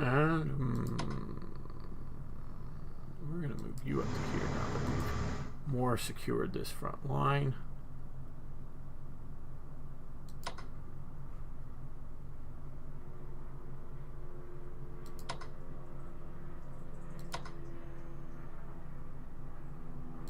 This is where we were at. Well, let's see if we bombard these guys.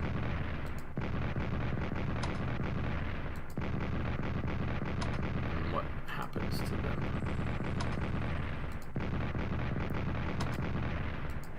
There we go.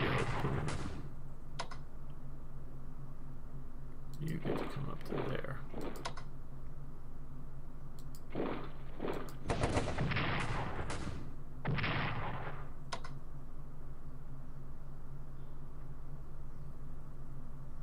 I think that's all I can really do for that front there. And this does bother me, as you can tell.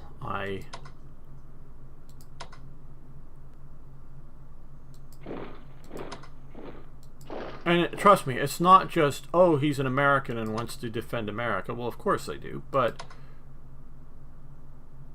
it's very much not just that.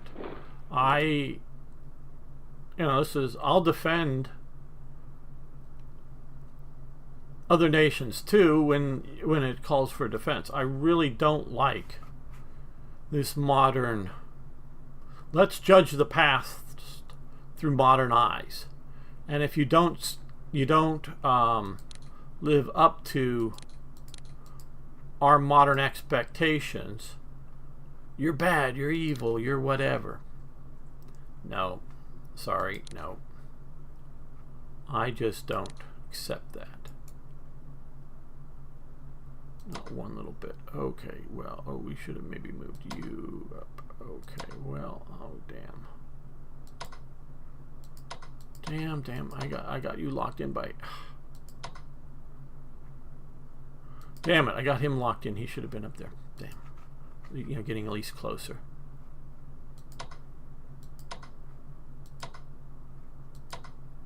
You're supplying those units. Very good.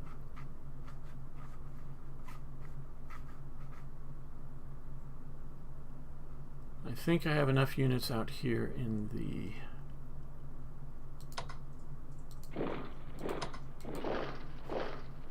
east, close enough to Warsaw.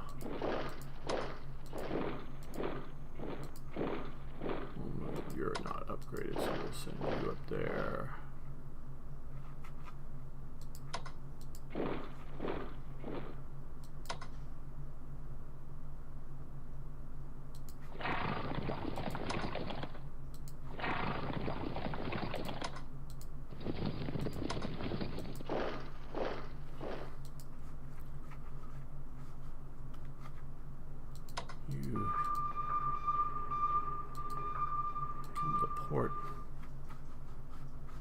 Okay, this is no longer happening right now because that's frozen up there.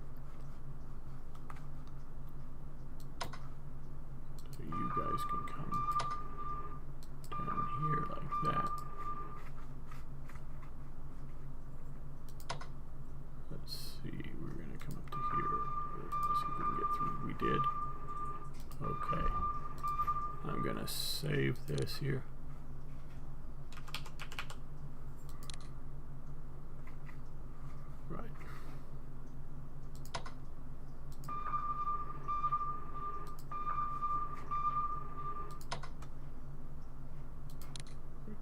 Modes. We're just going to come down to there. You come down to here. Intercept those supply lines. Well, I don't want you too near, but go to there. We're going to change modes before we start operating. There we go. Cut that off. This might be blockaded, that's fine, but we're getting all these supplies coming from Sweden, the steel from there, and the other trade from Finland. We're getting lots and lots of food from Ukraine, so we're not starving. We are holding Italian territory, though they're holding a little bit of ours. We are holding the line here, and they are in no way pushing into us. Hopefully those guys will survive, but we'll see on that. All right, new units coming onto the board. Oh yeah, these are okay. Well, you need upgraded, but we'll put you back here in Stuttgart. Okay, recon bombers. Put you in the forest. Ground attack bombers. We'll put you up here. Seaplane carrier. Well, again, the problem with this game is stacking limitations. We have like 3 turns left. Nothing really to. Well, we can do this. These may show up. And we have the MPP to do it. Remember to do that, and we'll do that. And I again hate it that this resets. Leave it where I last left it.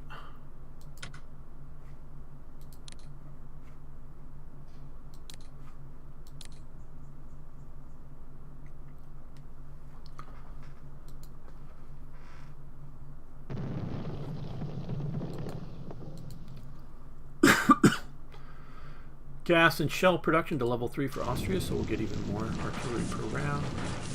Sweden, don't know why we're not getting full. No, there may be a British submarine or something moving around. Maybe we should go hunt that in the Baltic.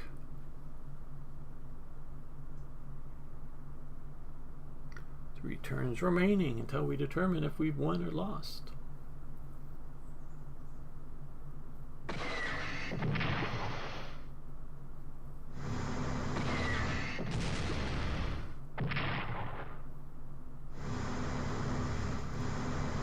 Dive. Yes, good. That means you sort of kind of get away. You can still be spotted again and attacked.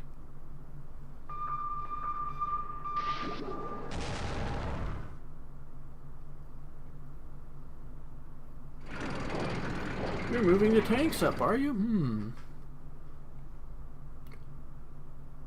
Could be less than ideal thing, but hey.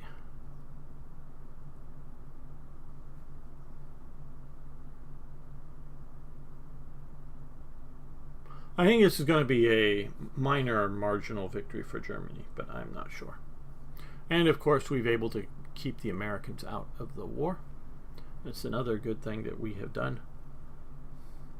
And still disrupted, you know, I mean, taking out MPPs with submarines quite heavily.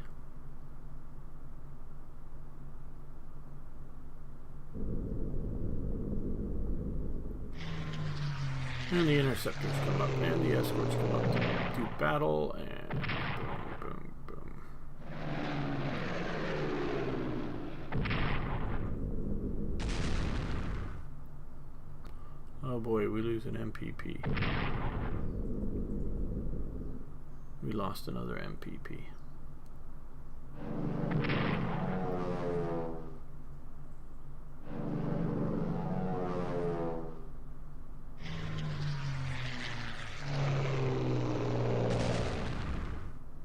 Yeah, I was worried about some of those units may not do well.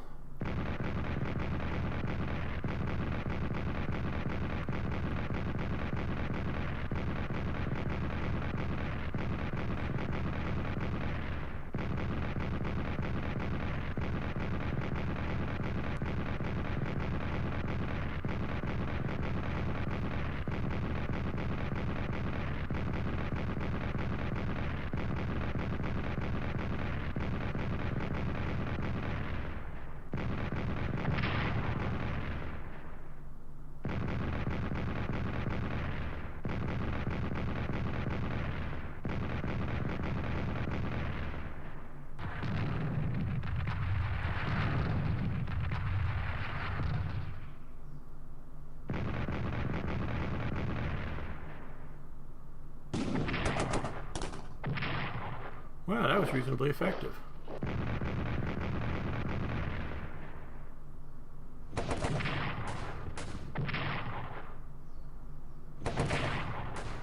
That was painful.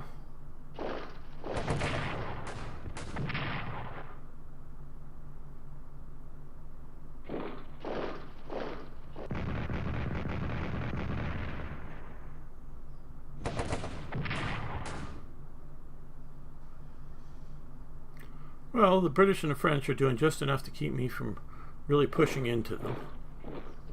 At least me, the guy who's casualty sensitive, as opposed to, you know, damn the casualties and let's just throw men at the front. Because we have them. I am still very much playing this in a way that I think I would, well, as how I would command forces, you know, figure out when and where we can push successfully.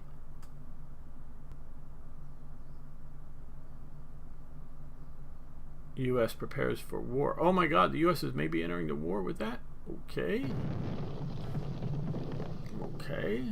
And we're disrupting a lot of convoys.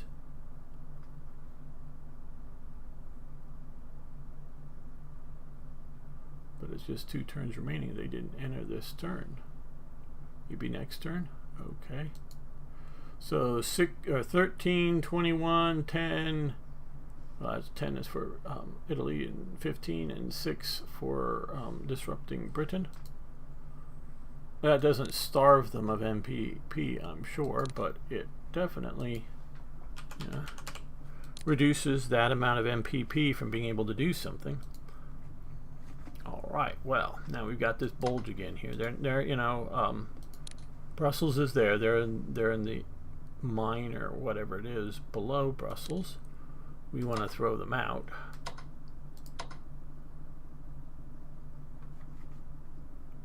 We're going to reinforce. We're going to reinforce. Okay, well.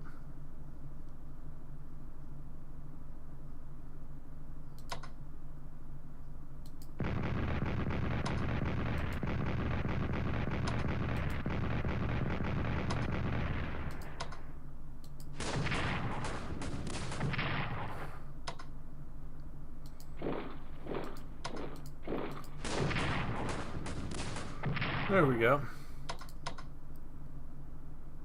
We're going to come in and dig in. Rotate the trenches to that position, I think. And you guys, oh, cancel. What could we? Tank development 2. Let's do that. And mobility, that'll give us a few more options. Now you, we're going to take the opportunity and reinforce you. Okay, 7 and 8. We're going to start pounding this. See if we can pound you to oblivion.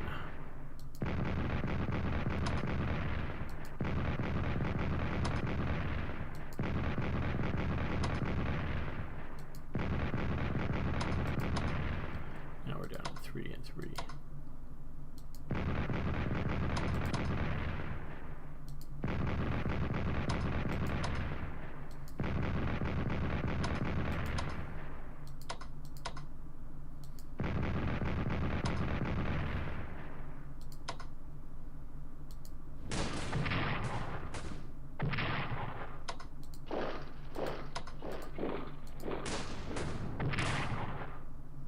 That didn't work out so successfully. That did all right. You're going to fall back up to there. And we just killed the British tank unit. Yes! Yes, yes, yes, yes. Now down here, okay, you've used up your shells.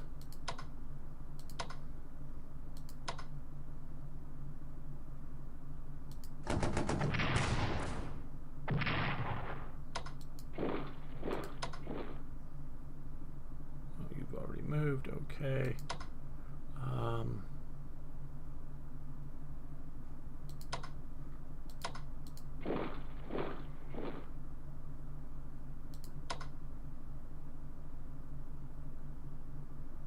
We'll just, well, we can't because we, okay.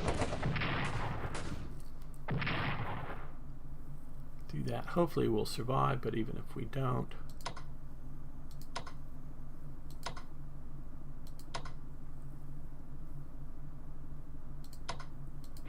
we'll be okay.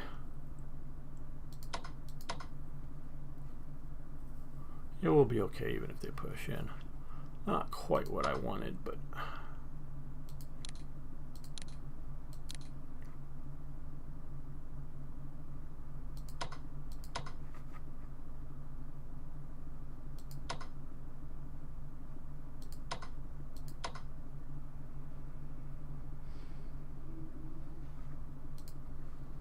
alright, let's do some reinforcements of units that are been inactive this turn but are out here.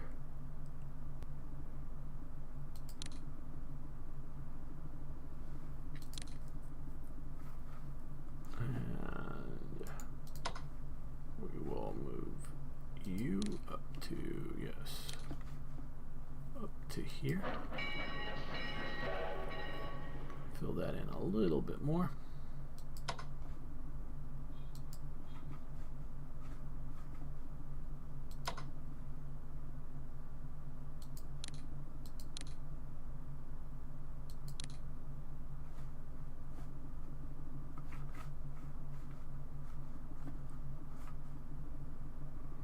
Okay, well, you guys.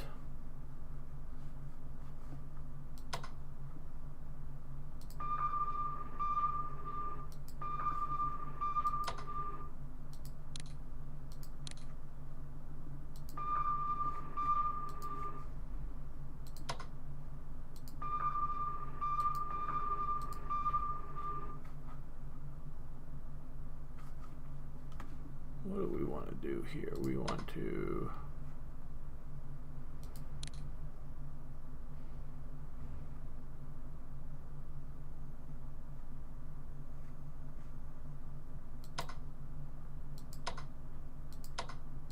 why can't I go after this sub with the airplane? I don't know.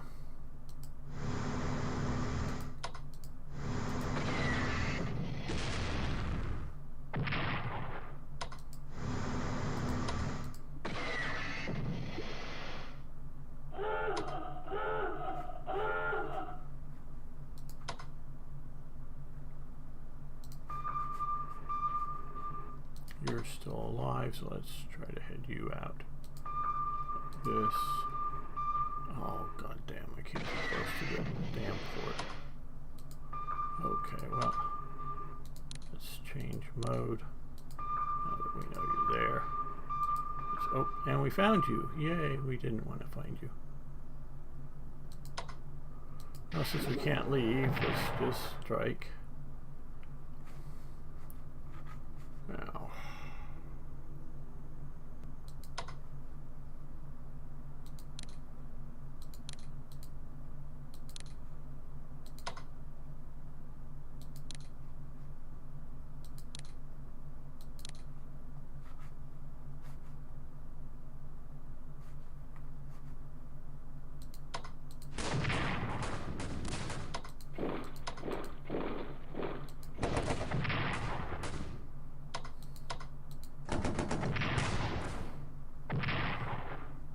Good.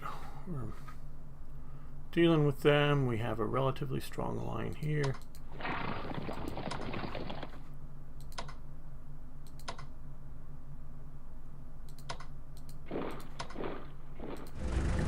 There. Come forward to here and then come down to here.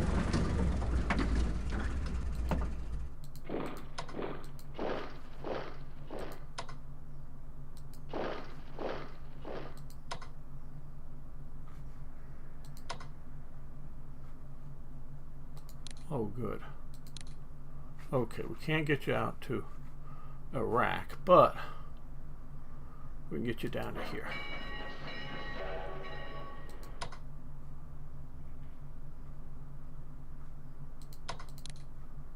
You can come all the way there, and next turn you can put on trains.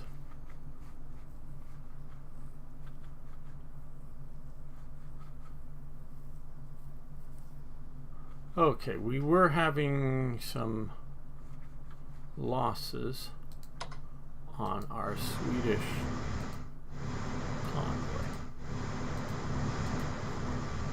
So let's patrol up here with some destroyers. We no longer have to worry about the Russian Navy. Let's come here and reinforce.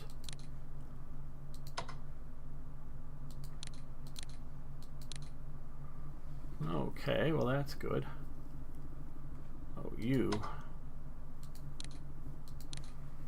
Let's see, where can we get you?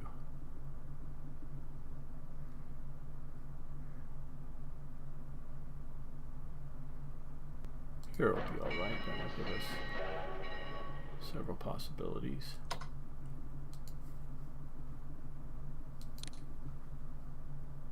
Okay, detachment here, we'll just stick you out here in the east.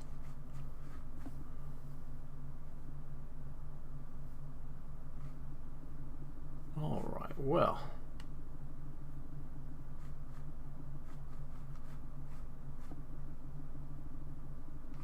Leaving some of these units that are fairly weak just to let them float around out there because we've got 2 turns left.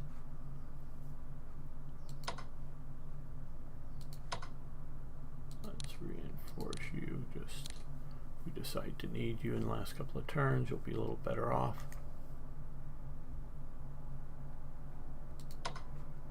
Let's come over here.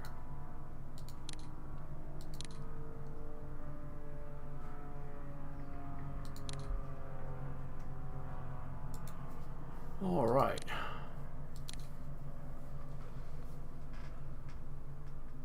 U.S. mobilizes for war. Uh-oh. Is America coming? The Arizona's commissioned for service. It's still at the bottom of Pearl Harbor right now. Weeks class destroyer enters service. Submarine enters service. U.S. joins the Entente. Okay, so U.S. declares war on the Central Powers. So we weren't able to keep America out of the war entirely, but if I'm not mistaken, they came into the war late in 1917. Wilson outlines his 14 points for peace. Edwin Hubble volunteers for the U.S. Army and joins the 2nd Battalion, 343rd Infantry Regiment. Okay. Eugene versus Eugene V. Debs is arrested in the USA for calling for resistance to the draft. Germany develops fighter level 3.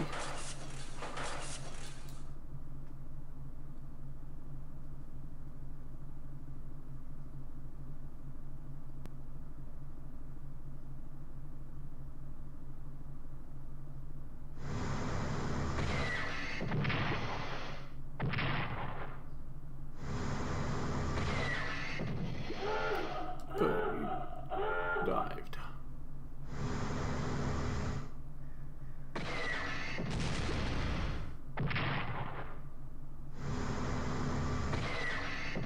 The British are getting better at this anti-submarine warfare.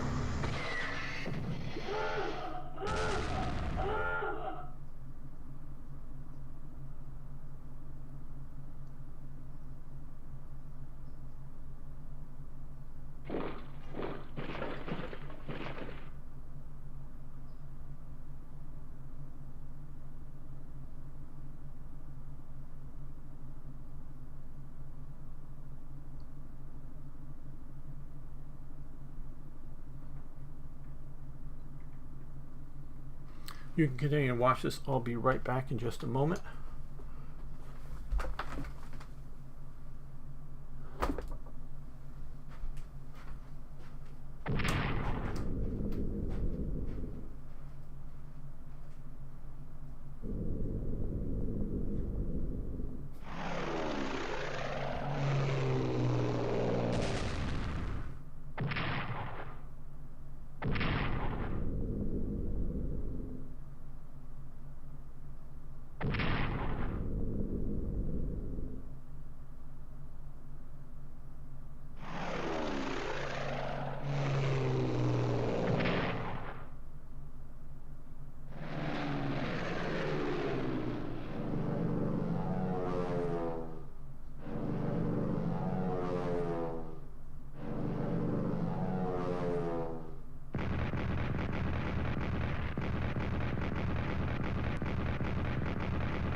I'm back now. Are we winning yet?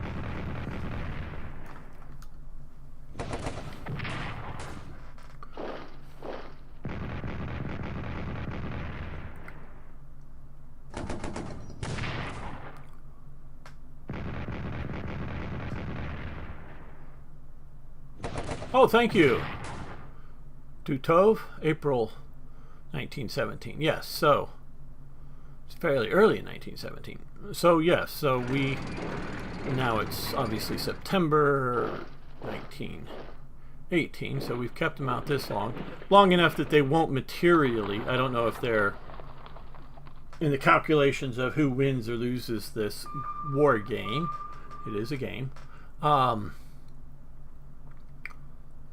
Whether having America in the war and controlling those hexes somewhere will affect the calculations of victory or loss. But they won't materially be able to show up in Europe and affect anything.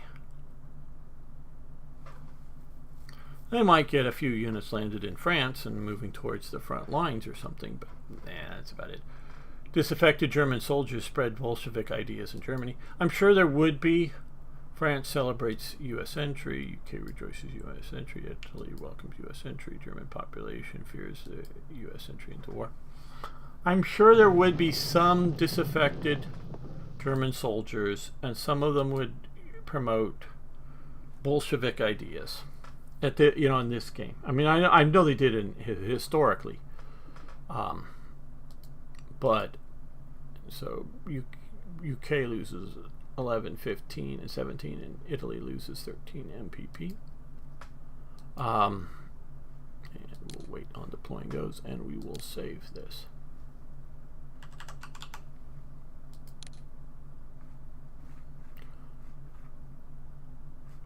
But we are doing much, much better, have much, much lower casualty counts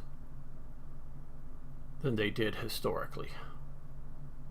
So I don't think we would have nearly as demoralized a nation. Hello, Turnlow. It's been a while. My day's going very well. Okay, we've got 5 and we've got 8 barrages there. I like to kill that tank, so we are going to fly here. We will have, oh shit, that's not a very good escort. What we will put you on is grounded, and now we might not get any escort, so may get slaughtered. We'll see.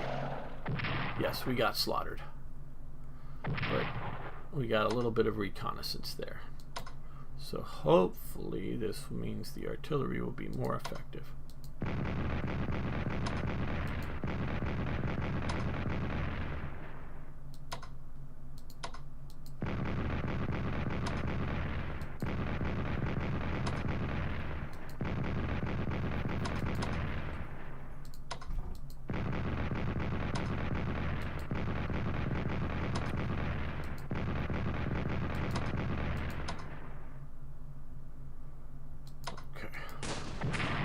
Attack didn't go as well as I hoped.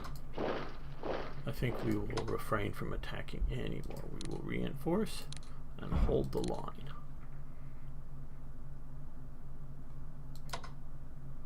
Oh, the mud, that'll fuck us, won't it? Okay, so we'll just reinforce you. Okay, since we're seeing mud here, and that will mean fewer units able to. Why can't you're not reinforceable?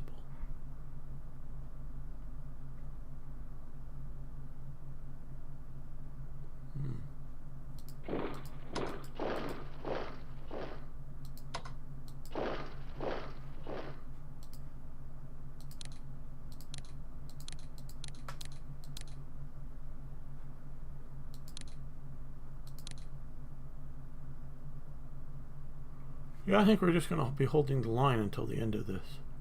We've got just one more turn here. Now let's look down here. Okay, looks like he could get to there.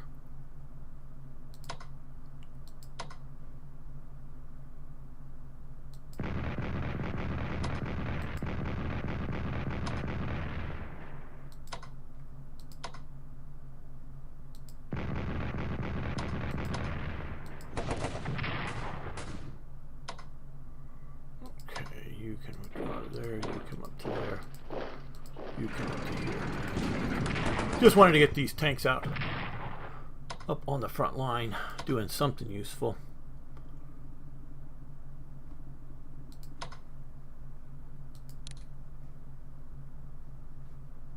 Okay, Okay, let's reinforce.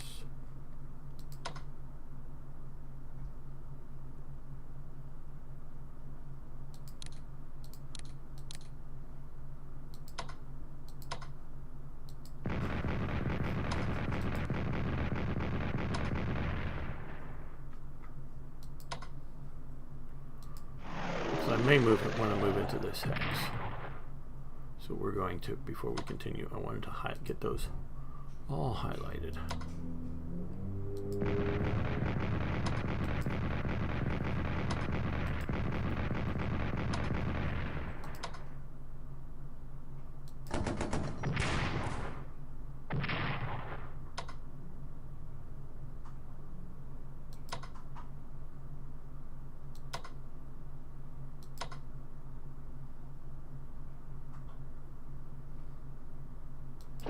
But we are going to move into there.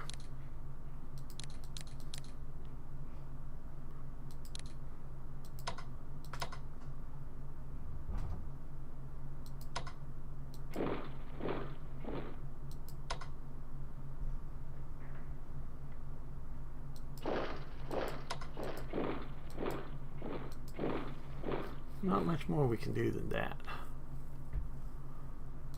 Now over here, though.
There we go.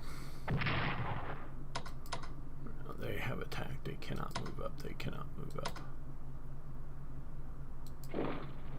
Okay, so we're stuck with you there. But that's all right, I hope. Now, down here, let's see. You can head into there. The Corinthian Canal, you can go over to there. We're going to reinforce you.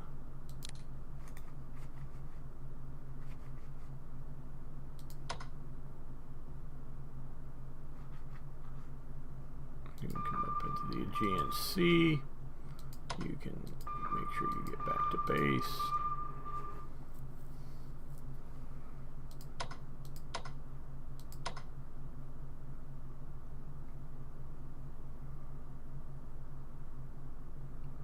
Well,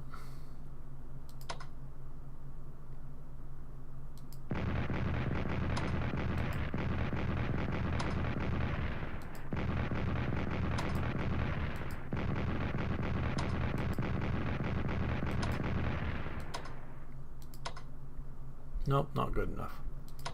Let's just leave you the way you are.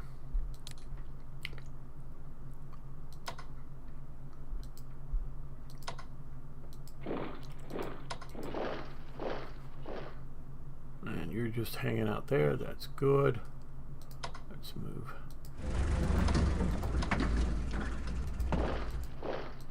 Move forward, help the supply situation.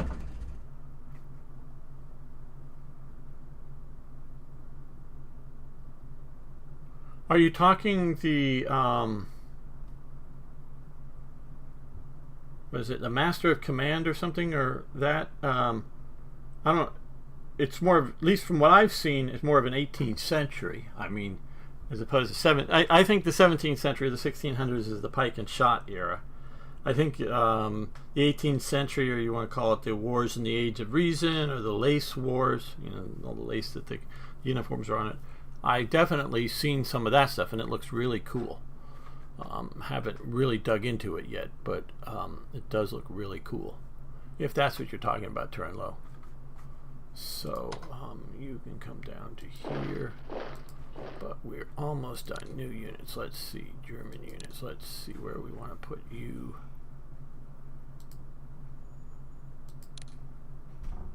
Over here, just no. Here. Right, like that. Okay.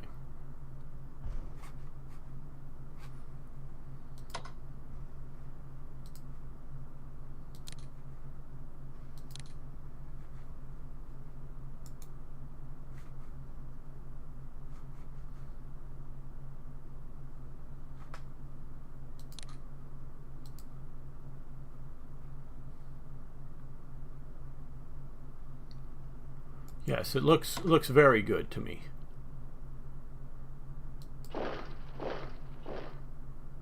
It's the type of thing I've been waiting for to come out.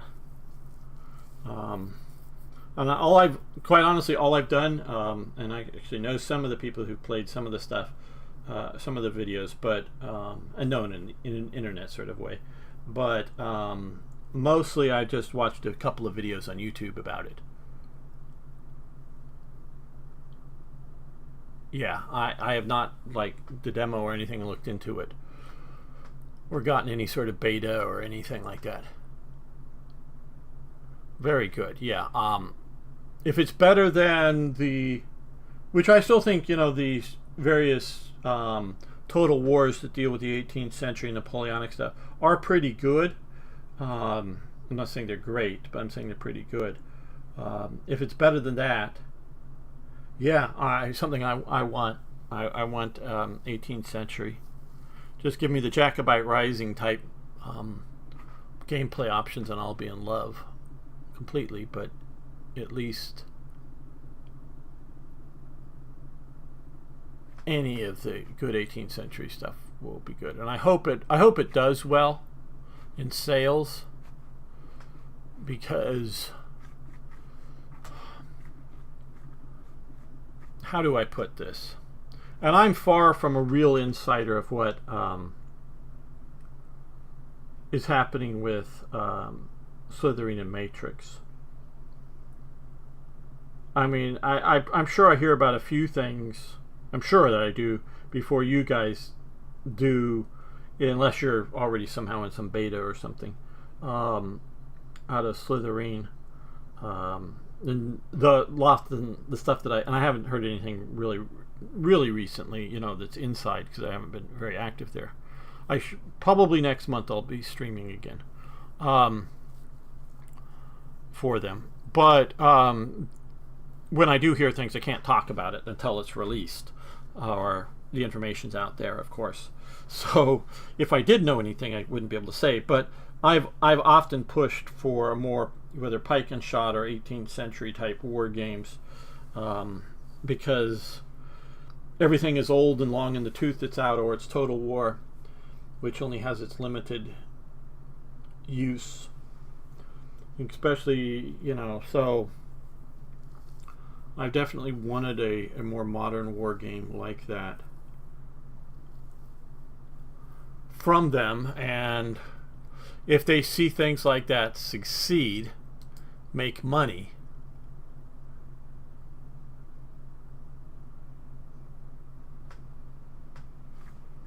I'm sure they're more inclined. I'm not saying they're going to for sure, but they're more inclined to make some more wars. So we will let the Entente have its turn. I know I'm not even bothering about some of the other stuff just because there's one turn remaining. Bolsheviks inspire agitation against the war spreads into Austria-Hungary. I'm sure there'll be some of that. But my God, Austria-Hungary is doing great in this playthrough. The only one thing is Toronto there in the Alps that they've taken right here, right there. Oh, We didn't move you off. We'll see if we survive. We dive, so that means we probably do survive. Unless they flood the zone with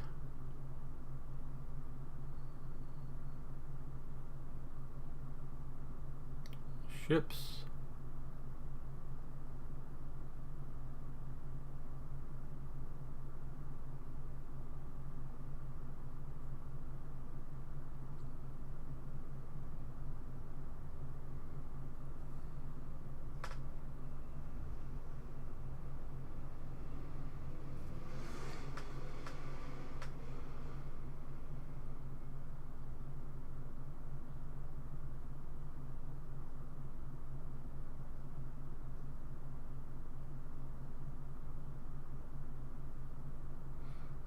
Okay, they're sort of moving around. Doesn't look like they're going to do any major offensives.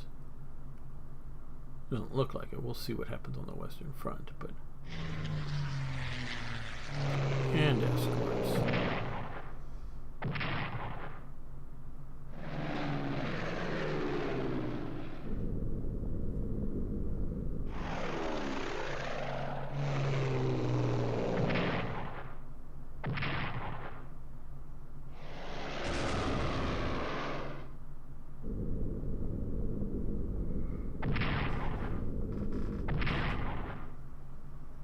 Could use an MPP.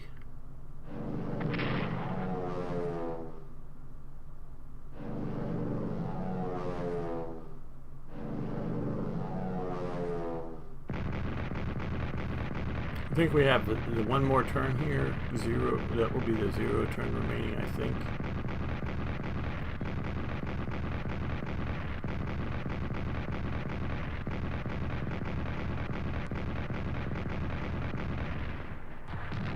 Fund a few games with no concern to profit. Of course, I'd have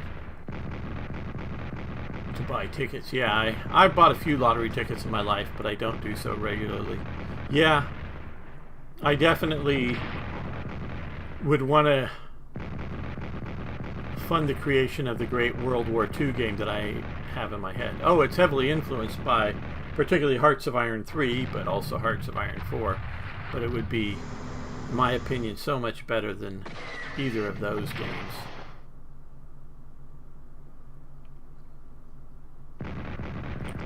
And it'd take a real budget to do it.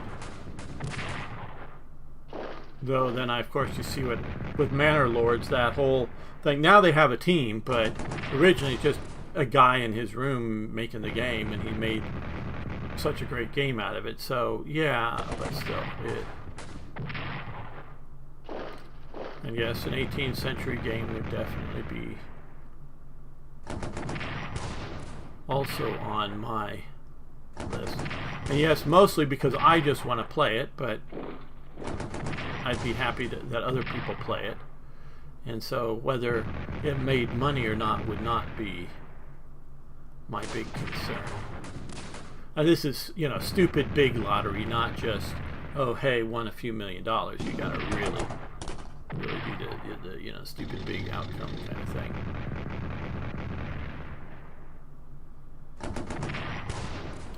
And yeah, sometimes when I've heard that the lottery is like, $200 million, you have a chance at winning. Yeah, I go out and I spend $10 or whatever and get a couple of lottery tickets. So yeah, I've done that for sure.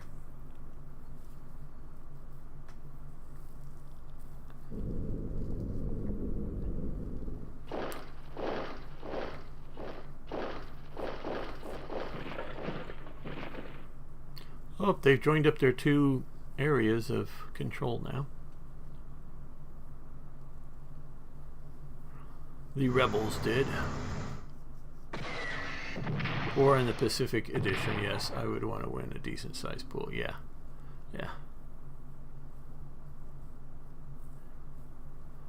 Yeah, War in the Pacific. That would be a good one.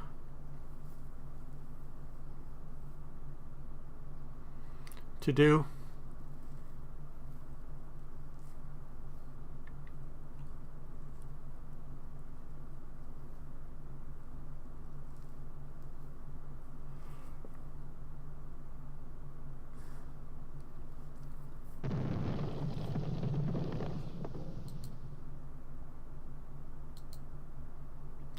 Okay, U.S. Committee on Public Information organizes mass publicity in support of the war effort. It really is Wilson and his ideology and using World War I that really puts America on the wrong path. Really does. Let's save this last actual sort of turn here.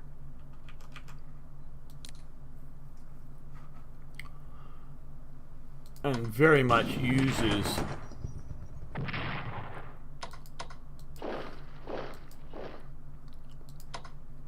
the First World War that way.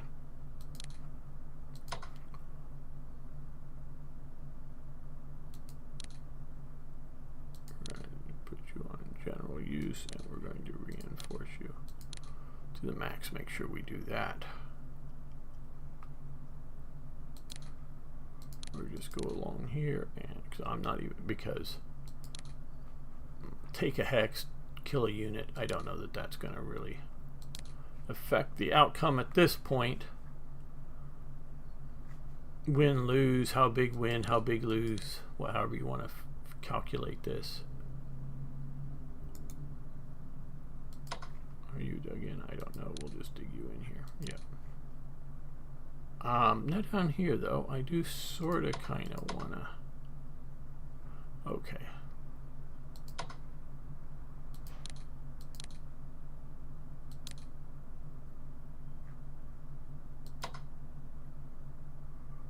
Okay, and you, we will reinforce you. We're going to use you recon bombers to maybe be sacrificed, but we do have some escorts. Bulgarians there. Get chewed up a little bit, but looks like they get through. And we expose what units are here. A colonial unit of the French and another Italian detachment in Venice.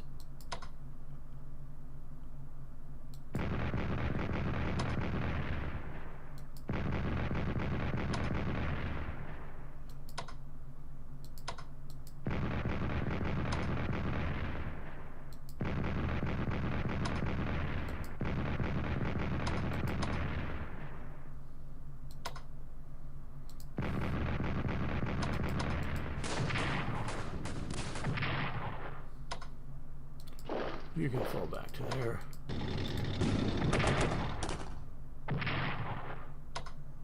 You can come back there because you did not take the position. You did. The Germans are going to come in and occupy it and entrench. Cancel. Okay, I need to look that way. I see now. All right. Okay. Right like that. And then you guys will occupy those entrenchments. Actually, what we'll do is we'll turn you like that, just in case somehow you move up. There we go. We're now on the edge of Venice.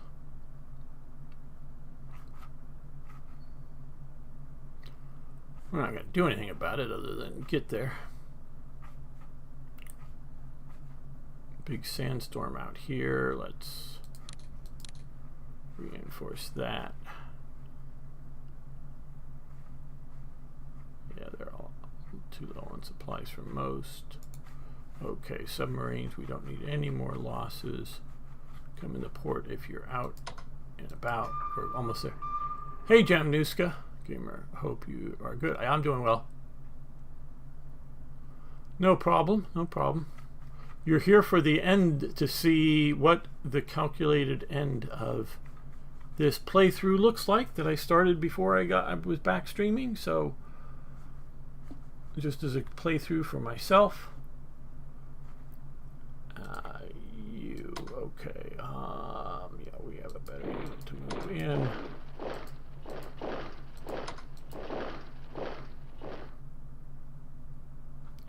Okay, let's deploy what we have left here to deploy. Just around somewhere. Okay, another fighter squadron. Okay, good.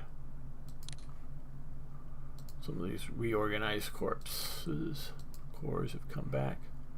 And some Austro-Hungarian fighters in the area. Okay, we can push you there. Right. Let's let the Entente have their last turn. America has just entered the war. This last turn. See if they can even get any to the front. I don't think so. The end of the beginning. No, this is the end of the end.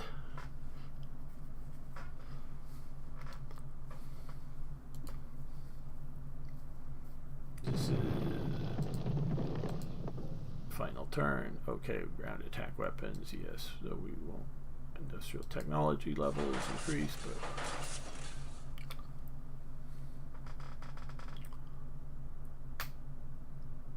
we have suffered both the Germans and the Austro-Hungarians so many fewer. Oh, I forgot to do this. Whatever.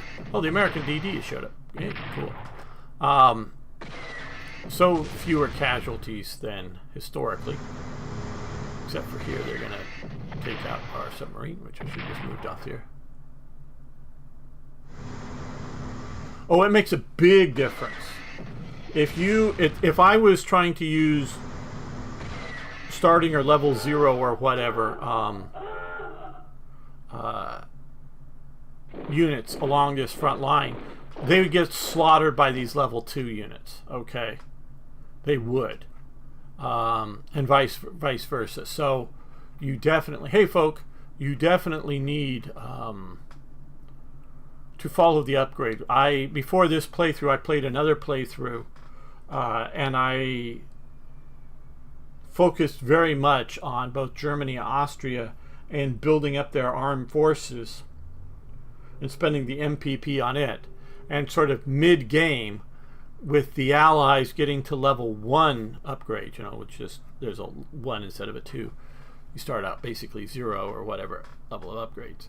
Getting to level 1, I was really starting to get pushed back, even before the Americans. And that one I aggravated the Americans more. They came into the war, and at that point I just went, no, this is lost. So I stopped the playthrough, just for my own. Stopped the playthrough and started this one, with very much the idea of starting with Germany, but also Austria, and a little bit with, especially entrenchments, because it's cheap, and Turkey can afford it with Turkey to increase the level of entrenchment. So Turkey, I think, can be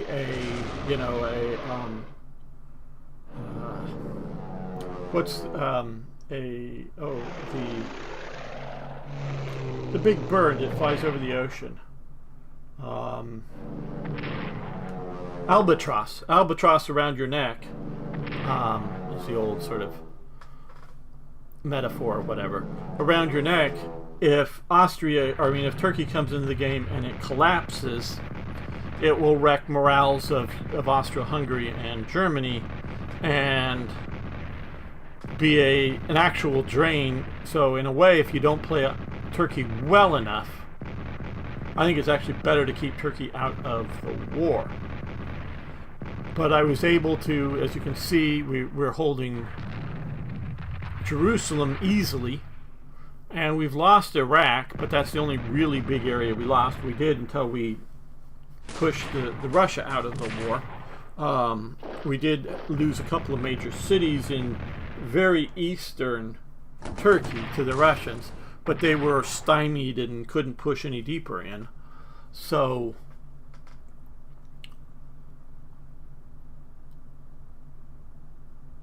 so if you play that well, you can hold, the Turks can hold. I think Russia, in my last couple of playthroughs, including this one, has way too much upgrades going on for it compared to historically. So either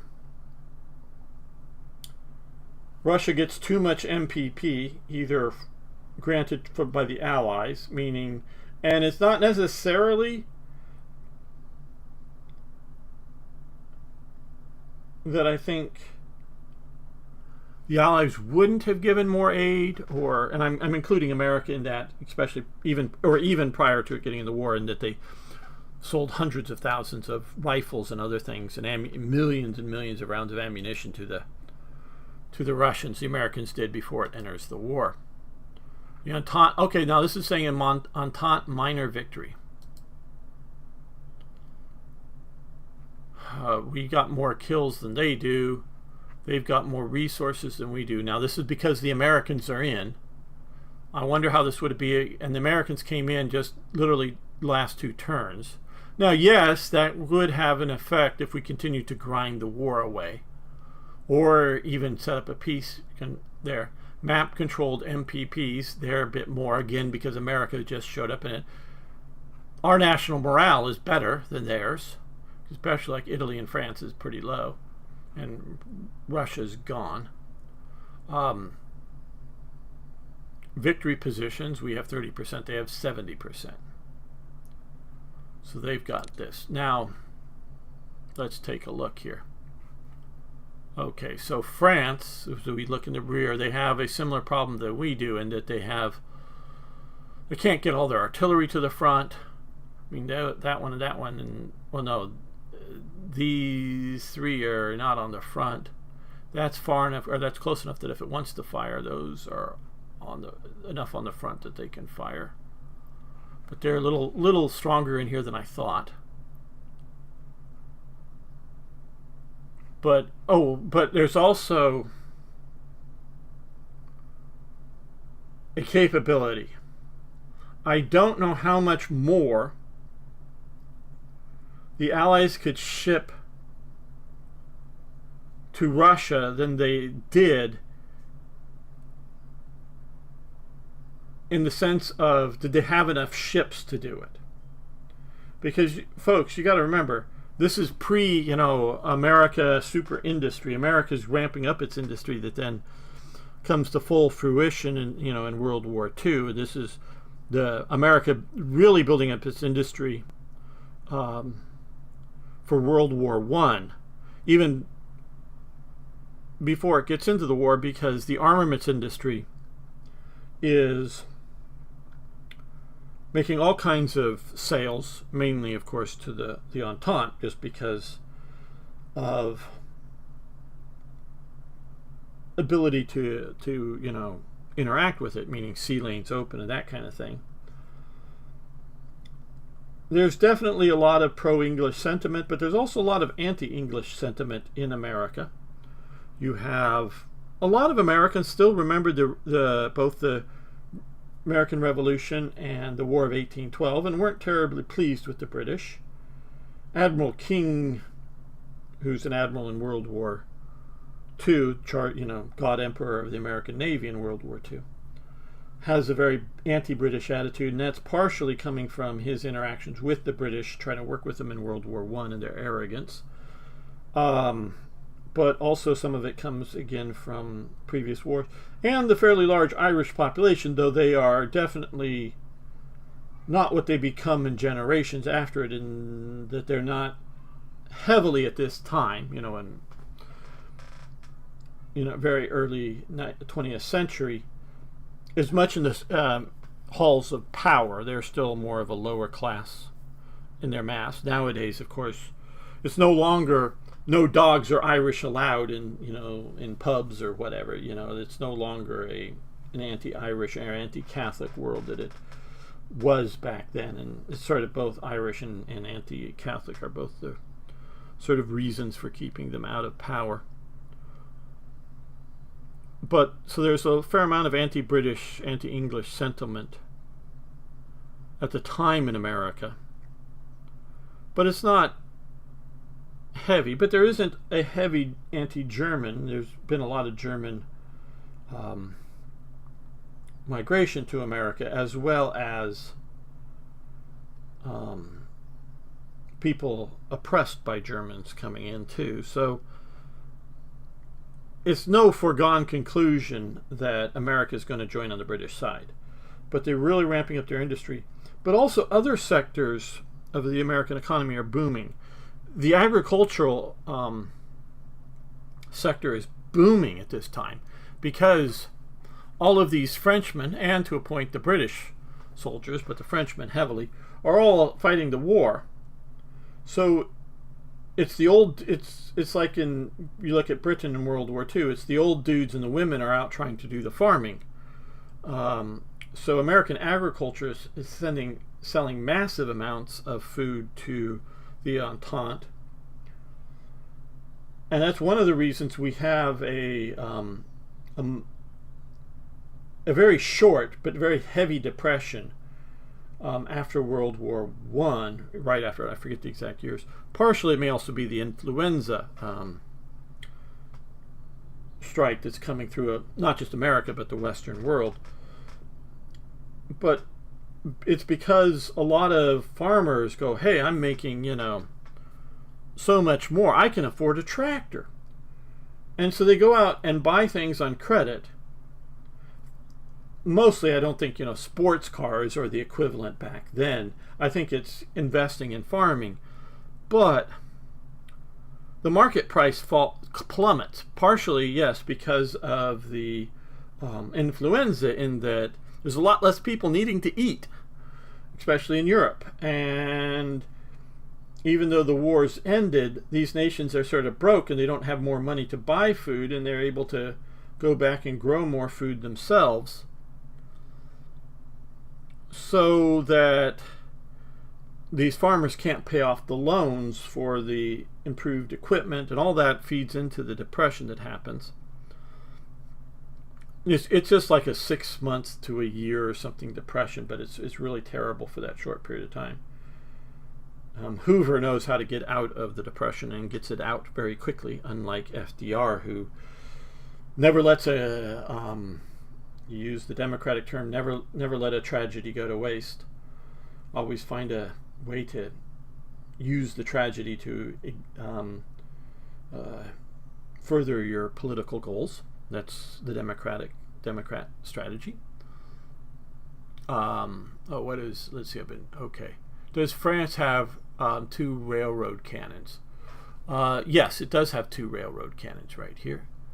Wonder how taking Paris and holding the line would have.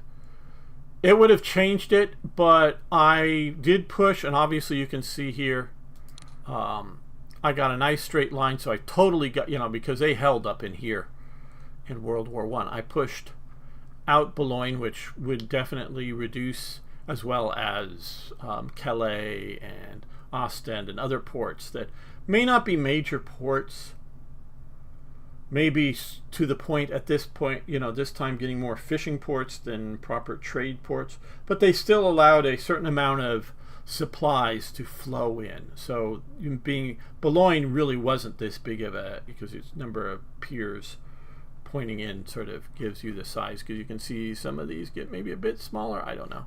But in the Boulogne is sort of standing in for several smaller ports that allowed feeding into, as well as what's down here, I forget.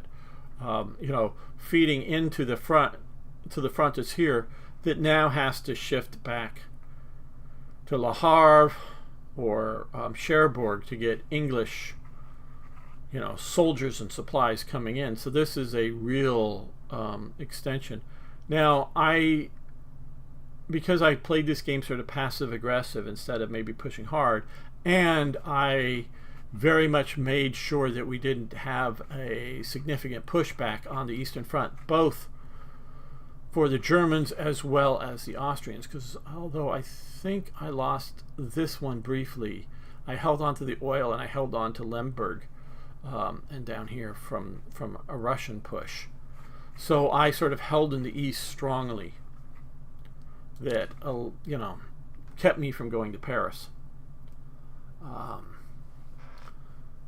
So yes, if you conquered more of Russia, do Eastern Europe countries become independent, or will they be part of? Yeah, well, see, I signed the peace treaty. Russia was collapsing. They still held Warsaw, but I had pushed all the way up into here, into Russia, and pushed into here for the Austrians. I was about ready to cut off all Warsaw, even though it was a primary supply source price, so it wouldn't have starved. But I was getting ready to come in here and cut off this when I signed a peace treaty with the Bolsheviks that Finland had already got its independence and set up the Baltic states and set up Ukraine and gave some territory over to Romania, which Romania never comes into the war in this playthrough, and creates this Crimean state and creates whatever this sort of state or states down here in the Caucasus. So we do have that, and the Russians are out of the war. But I think I would have been a German, even by their calculus, a German minor victory had the Americans not come into the war in the last 2 turns of the game. So that's it. Now these other things are heavy artillery batteries, but there are 2 railway guns for that. And hello, David. How you doing, my friend? Good to have you here for the stream. All the way from the other down under.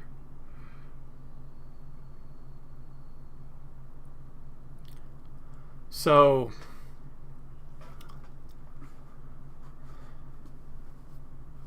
I have bled the British and the French white of casualties.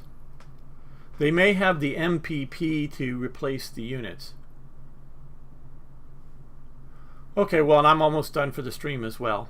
But so thanks for showing up before you head off to work. So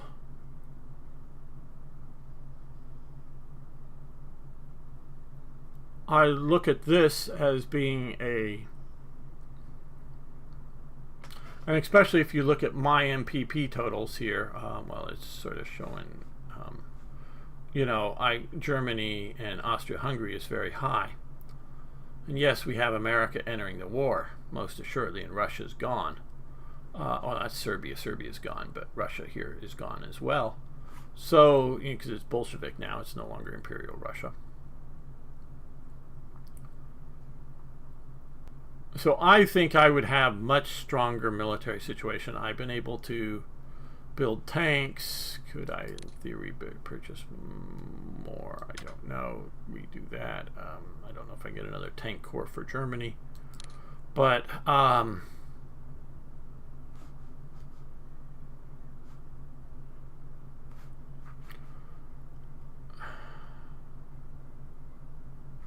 so yeah, I know the game says a minor Allied victory.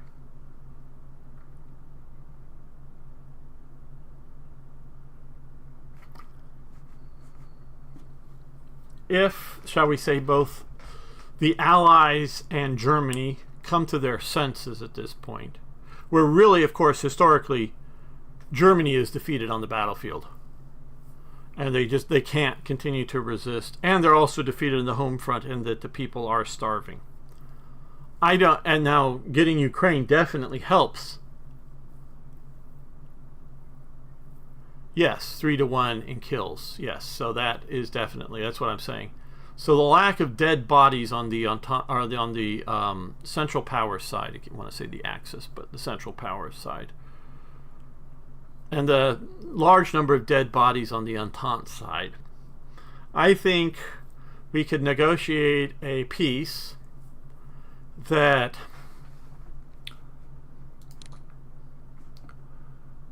maybe keep Liège and straight down here and Luxembourg and German territory, but give up all the rest of Belgium and France. Okay, so that seems reasonable. Britain gets it sort of gets to liberate, quote unquote, Belgium from the Hun, sets up that sort of buffer state, right off of Britain, because trust me, Britain is worried about Imperial Germany becoming too strong. I mean, traditionally, Britain was Prussia's ally, and of course had Hanover. The King of Hanover was the King of Britain until Queen Elizabeth, and Queen Elizabeth is a woman, and an elector could not be a woman. I mean, Maria Theresa fights a war over it and gets to remain Empress of Austria. But there's a whole war over whether she can come to the throne in Austria and still hold, at the time, place in the Holy Roman Empire. So it loses Hanover only with Queen Victoria coming to power, but still has a lot of influence there. But traditionally, Britain in the 18th century, well, through all of the 18th century, until Napoleon comes in and drives them out, of course, which is at the very end, or maybe actually in the technically the 19th century. I don't know exactly the date that Napoleon invades Hanover. But Britain is allied, has control of Hanover, and I mean it's its own running thing. There aren't like British officials, but it's the same king, and the king is appointing all the ministers and all that stuff in Hanover. So it's definitely a puppet state of the British, if you will. And Prussia is the traditional ally, counterbalancing, well, Russia, Austria, and France. And within the Germanies, places like Bavaria counterbalancing them. I think Bavaria is often an ally of France to defend against Austria, if I'm not mistaken. So it's worried, and of course it's also worried that the German Empire under the Kaiser is building a fleet to rival Britain's fleet, which Britain doesn't like at all. Where Austria, it's building ships so that it has a fleet, even though it's sort of bottled up in the Adriatic, and whether it's and Italy's a very new state at this time. But it's, to keep trade lanes open, or hey, if it goes to war with the Turkish Empire, it has some ships to go shoot at the Turks, or something like that. Or to blockade, if it's just a war between Austria-Hungary and,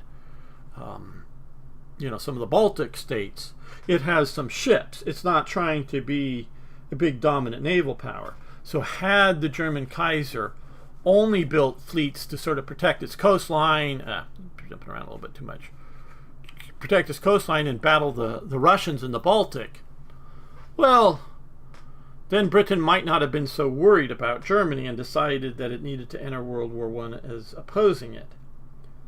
But it is worried about German expansionism into places like the Netherlands and Belgium, that then it's sitting right off of Britain, whether that's an invasion scare or just simply even greater chances for the German fleet to disrupt British fleets, and Britain has to maintain the sea lanes open. And if you look at it to this day, Britain fifth column actions would be occurring at high rate in France. Absolutely. Because we saw a lot of pop-ups for, Bolshevism, whatever, spreading into Austria-Hungary and into German Empire. But we would have had other types, whether communist or just other types of revolts going on in France, more than just protests over conscription or something, or bad working conditions. You would have had a lot more of that going on in France. You very well could have had, because you did have that one mutiny in France during the war, one major mutiny for the soldiers along the front lines for a while. But you could have easily seen a national revolt, in my opinion, with this sort of conditions. And so, like I was saying, Britain has to maintain its sea lanes open. Its navy does, or it does. And if you look at Britain, it's the only European nation to have two functional carriers. France's carrier is barely functional, people. I'm not saying it can't get to sea. I'm not saying it can't launch airplanes, but its primary goal is baking a few thousand loaves of French bread every day. It's like that carrier that gets stuck down in the Caribbean throughout World War II that the Allies just, it ain't worth getting running. Just leave it in port and let it float there for the war. They get the Jean Bart, the British, or no, the French battleship, gets taken back to America and gets heavily upgraded and repaired, and only really gets back into service as the war's ending, sometime I think late '44. Now, when they start the project, they don't know when the war is going to be over, so but it's at least modern enough, good enough that the Americans see it as both worthy to do and, let's keep up the French pride.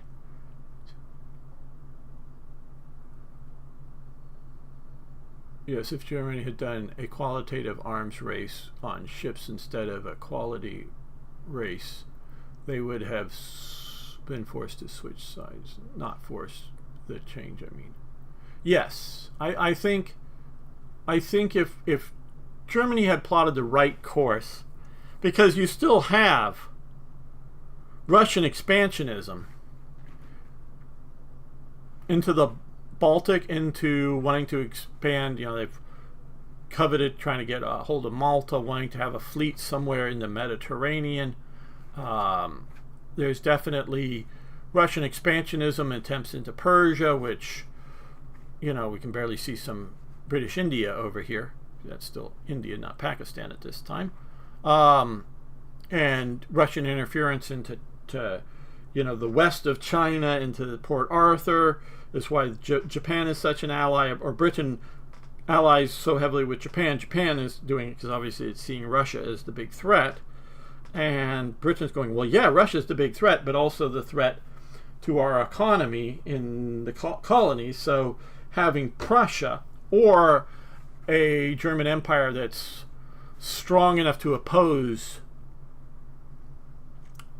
Russia, but not a big threat to us, the British, they could see that as an ally and not want to jump into the war. And so you had a British, or no, not a British, but a German fleet that was good, but not one that was going to threaten Britain. It would have been different. And so, like I say, Britain, and the Russian carriers, I don't think can get out of port right now, and China's barely can. They can, but they're not so hot. They're having problems with them, my understanding. Some serious problems with some of them. The newest one, I think, is doing okay. And you can see India trying to get its carriers to work. But Britain's had its own problems with its carriers. But it has two of them at least. But it also knows that it's sucking up to America and is using America's naval power to keep its sea lanes open. So it's a combination of strategy of actually trying to have a British Navy in the modern sense, and through NATO partnerships, sucking up to America, even when Donald Trump doesn't like Keir Starmer. If you saw what happened, Trump had very recent in the last week or so, European meeting in which a bunch of the Europeans were there, and Trump's going, yeah, and where's Britain, looking around, and Keir's just sort of behind him, and he can't, see him out of the periphery of his vision. He knows who he is, of course. And he goes, oh, I'm here. Yeah, come up. Yeah, this is Keir Starmer, Britain. Yeah, before, Keir Starmer thinks he's going to get to speak at the microphone for just, a few sentences or something. Yeah, now go back to the the supporting line in the back, and he gets shooed back by Trump. They don't like each other, and there might be, times that, and David Lammy, the current foreign minister for Britain, the black guy, he seems to say a lot of stupid things, and I mean just things that are stupid, not just politically I disagree with, but stupid things, as well as, he sort of had a joke supposedly with J.D. Vance, look at us now kind of thing. But David Lammy, when he was the, sort of shadow foreign minister or whatever, for the opposition, was saying very, very terrible things about Trump. And now he has to make nice to the Trump administration. And he does, at least publicly, make nice to the Trump administration and brings Trump and crew over for meetings with Britain. But if you also notice, also in the last week or so, I think Obama was seen going into number 10 Downing. I may be wrong on that, but I thought it was in the last week or so Obama shows up and is seen walking into number 10. Whoever he was meeting with or whatever wasn't made public to my knowledge. It doesn't necessarily mean that he met with Keir Starmer. He could have just been meeting with some other people. So there's definitely in the current British government an anti-Trump feeling.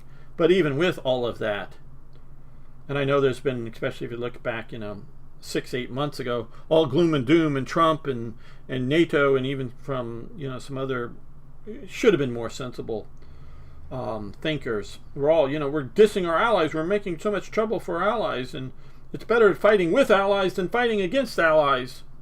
Or no. The quote is, it's better fighting with allies than fighting without allies. Meaning, it's better to have squabbles with allies than having a war without allies, an actual war with somebody without any allies. But yeah, Trump is making waves, most assuredly, but they're to influence allies in the direction that he wants them to go. But Britain particularly won't be like France. They won't snub their nose at America too much, because they know they need American sea power to keep their sea lanes open, and this administration and maybe the next one will be just for a short period of time, 4, 8, 12 years.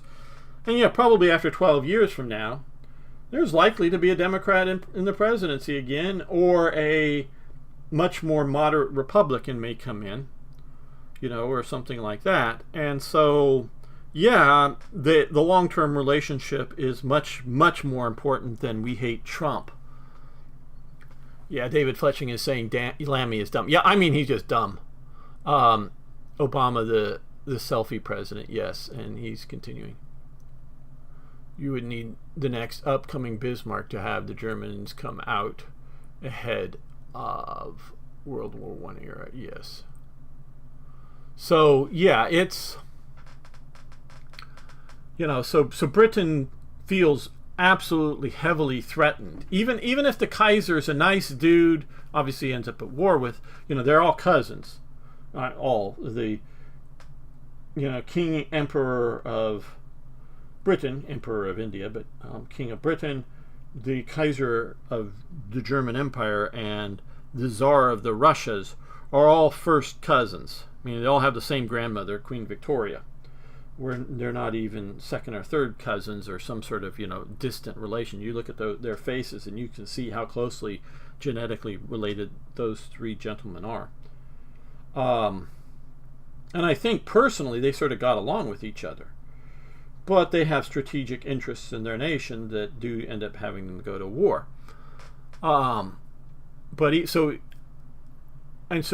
we see, they go to war, or even if Britain doesn't go to war with Germany, if Germany wins and dominates France, and maybe swallows up the Netherlands, which may mean they also swallow up the Dutch East Indies and Suriname, so they've grown and either get back or whatever, retain their minor colonial possessions. But the Dutch East Indies were very wealthy and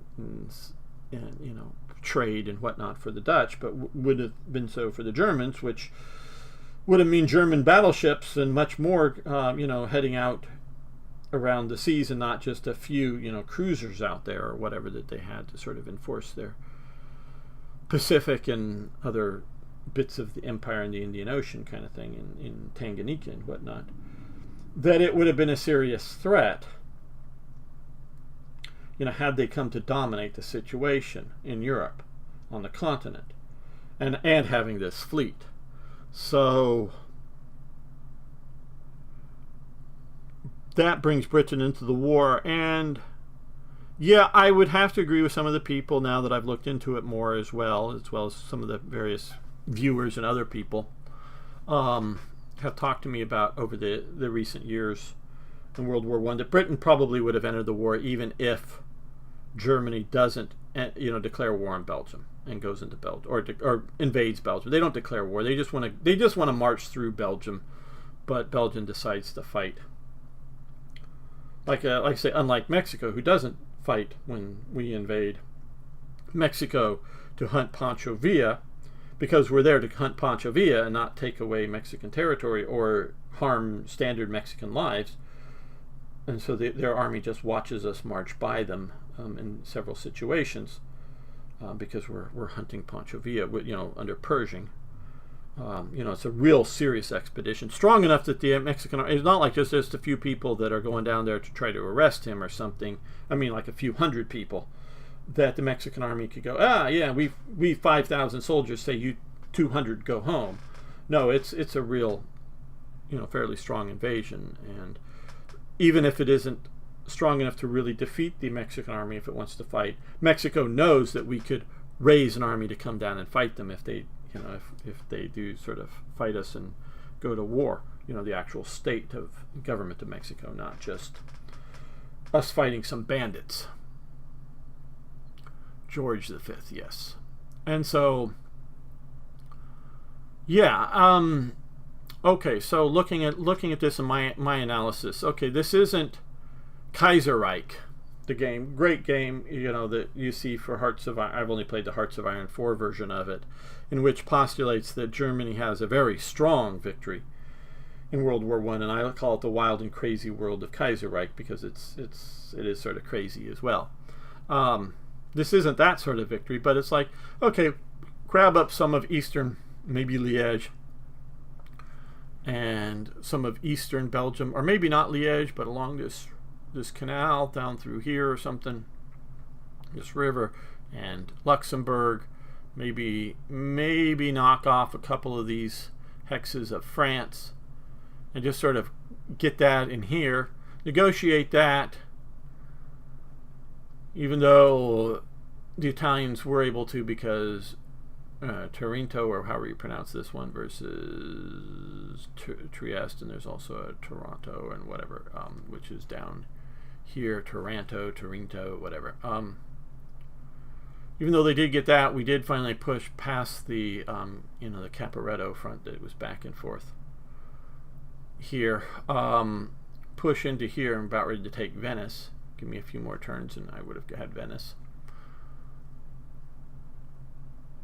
We could probably negotiate something that we give up most of this territory and regain the German-speaking parts of the Alps here for Austria. Maybe give up Greece because that's a British puppet's going too far, but a British client state to some degree. We move out of Greece, it becomes another sort of buffer state to the Mediterranean, but keep. And this I think even if we go back fully back to the these borders here or whatever, like I'm saying here, having Serbia, Montenegro, and Albania as at minimum client puppet states, but maybe even just integrated into Austria-Hungary. And since Romania has stayed out of the war, it does in this version, where because of the thing, it did sort of swallow up Bessarabia from collapsing Russia, and puppet states here because Churchill and others have no real interest. I know he's not prime minister yet; he's just First Lord of the Admiralty or whatever at this time. I'm not sure. Yeah, 1918. I think he would still be that. No, he was probably. He might have been removed by then. I'm not sure. He gets removed at some point. Probably gone by this time. But the British aren't that concerned at restoring Russian territory because they're very, very afraid of the Bolsheviks. So having these puppet states that post-war Germany through, maybe through putting troops in that are German, openly German, or a Freikorps that are, supposedly mercenary forces, but are, actively supported and paid for, but in essence paid for by the German government, fighting off the Bolsheviks here. Might or might not been able to hold down here, but I do think they could have. This Germany could have done this. Germany, if you do read a bit about them, there was an actual German attempt at creating a Polish puppet state. They weren't trying to erase Poland like the Nazis were, but they very well wanted to grab up a bit more territory as well. So I don't know if that puppet state would have formed or not. But yeah, I think this is how and And okay, Germany also primarily gives up its overseas colonies, in Africa and the Pacific Ocean, and also up in China, Tsingtao, or however you pronounce that, up near Peking on the peninsula. Gives up its territories. I think I could negotiate this. I think at this point, even with America coming into this war doing so well, I think the Western Allies would have accepted this. And to me, that the German Empire under the Kaiser stays, the Austro-Hungarian Empire under the Kaiser stays, at this point is a minor Central Powers victory. Oh, and, well, I don't know if there would have been a revolution, but this outcome, even though we've lost Iraq, but we've held here, which I think the Ottoman population would have been more, and we also would have held Mecca down here, and so the Arab revolt. Once we were getting ready with the end of the war in the East here. Here we were getting ready to, maybe push back on the British, and I'm seeing how weak it is here. I probably could have rushed a few of these and taken and pushed in. So we probably could have pushed back here, even with America. I don't know why they have a heavy artillery down here and it's just sitting here. I don't know if it just showed up when the series ended or it's just been languishing there. I don't know. But we were getting ready to deal with this Arab revolt out here in the desert. We were holding Medina just fine. We were getting ready to push down here and link up, and we're holding here. They would not, with this force here, they would not have been able to take me. And we can see here how much of the front line, though it looks like they've created a reserve line way back in here of Italians, and probably that's partially just the congestion up here, not enough space for more units. But we see a lot of French units here fighting in Italy, which means those French units can't come and join the British here, and because those French units are there, meaning and needing a large British unit, contingent here, the Americans might have eventually been able to, in 1919, been able to relieve some of the British to allow them to go fight in their colonial wars. The Americans would not have fought in their colonial wars, I do not think, fought the Turk. The Americans never declared war, to my knowledge, the Ottoman Empire. They were at peace through this whole period, the Americans and the Ottomans. They never went to war with each other. They could, if they decided to materially want to go down and help the British, they could have, but they never did. It's like I don't know if America ever actually goes to war with Finland in World War II. Don't think it does, even though it's an Axis nation here. So I think even with America entering the war officially, I say officially because it's already doing a lot to help out the Entente heavily,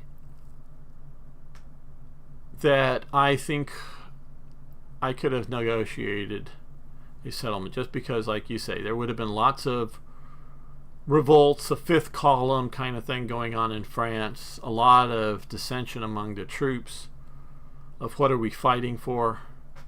Are you really fighting for these two hexes? How many are going to die for that? Yeah, I get that if Germany gets to retain this line, that the war in 20 years, whoever's starting it, and if Germany does well, it won't be some little Austrian, but the next sort of war that happens, it will no longer be the idea of like the Schlieffenpan, we've got to start here, march across Belgium, and then swing around Paris. We'll just be able to, start the war with a huge number of corps here and just push here while also pushing along here. Even if they build a Maginot-style line, you'd still be able to push on it, meaning that you've got to maintain significant forces holding this line. You can't just withdraw everything and rush it back and defend Paris, because this part of France is its main industrial part of France, the war does sort of force a lot of industry down to the south, and factories that were up here that are not like quite on the front lines but near the front lines become, even though they've stripped a lot of the machinery out, a lot of the arms industry, or things that either, primary arms industry, things that make guns and artillery, factories that do, or secondary, meaning factories that make steel that then get shipped to, a factory to turn it into a gun. Secondary industries that support the, necessary secondary industries that support making the weapons. A lot of them get moved, but their facilities are still there. A certain amount of their production equipment can still be there, and it's just worthwhile that they turn a rifle factory into a rifle repair factory, because on the scale of this war, and I've watched really great channel C and Arsenal. Started out being very much, it's now gone into other surplus weapons, small arms, but really started out covering World War One. So they've talked about this, just how many, in the hundreds of thousands of rifles that are made unusable because of the war get returned to some of these depots and are repaired.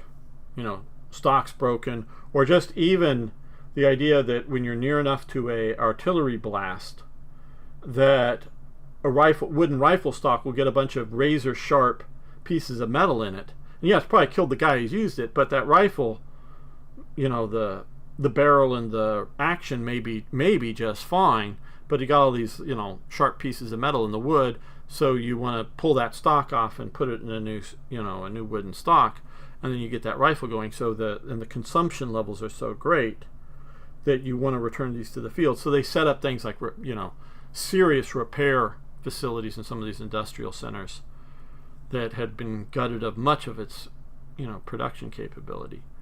So France, knowing this, knowing that naturally that this is sort of some of their industrial heart still, knows that any future war, that this is going to be a massive, massive problem if you end it here.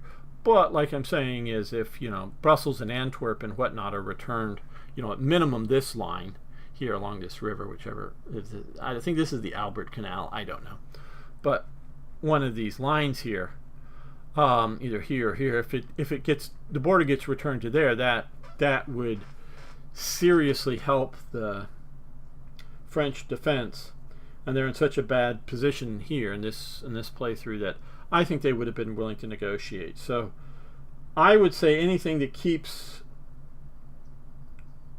the German Empire and the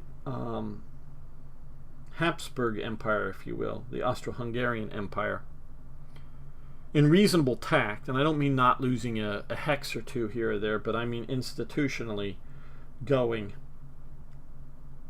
I say is a win for the Central Powers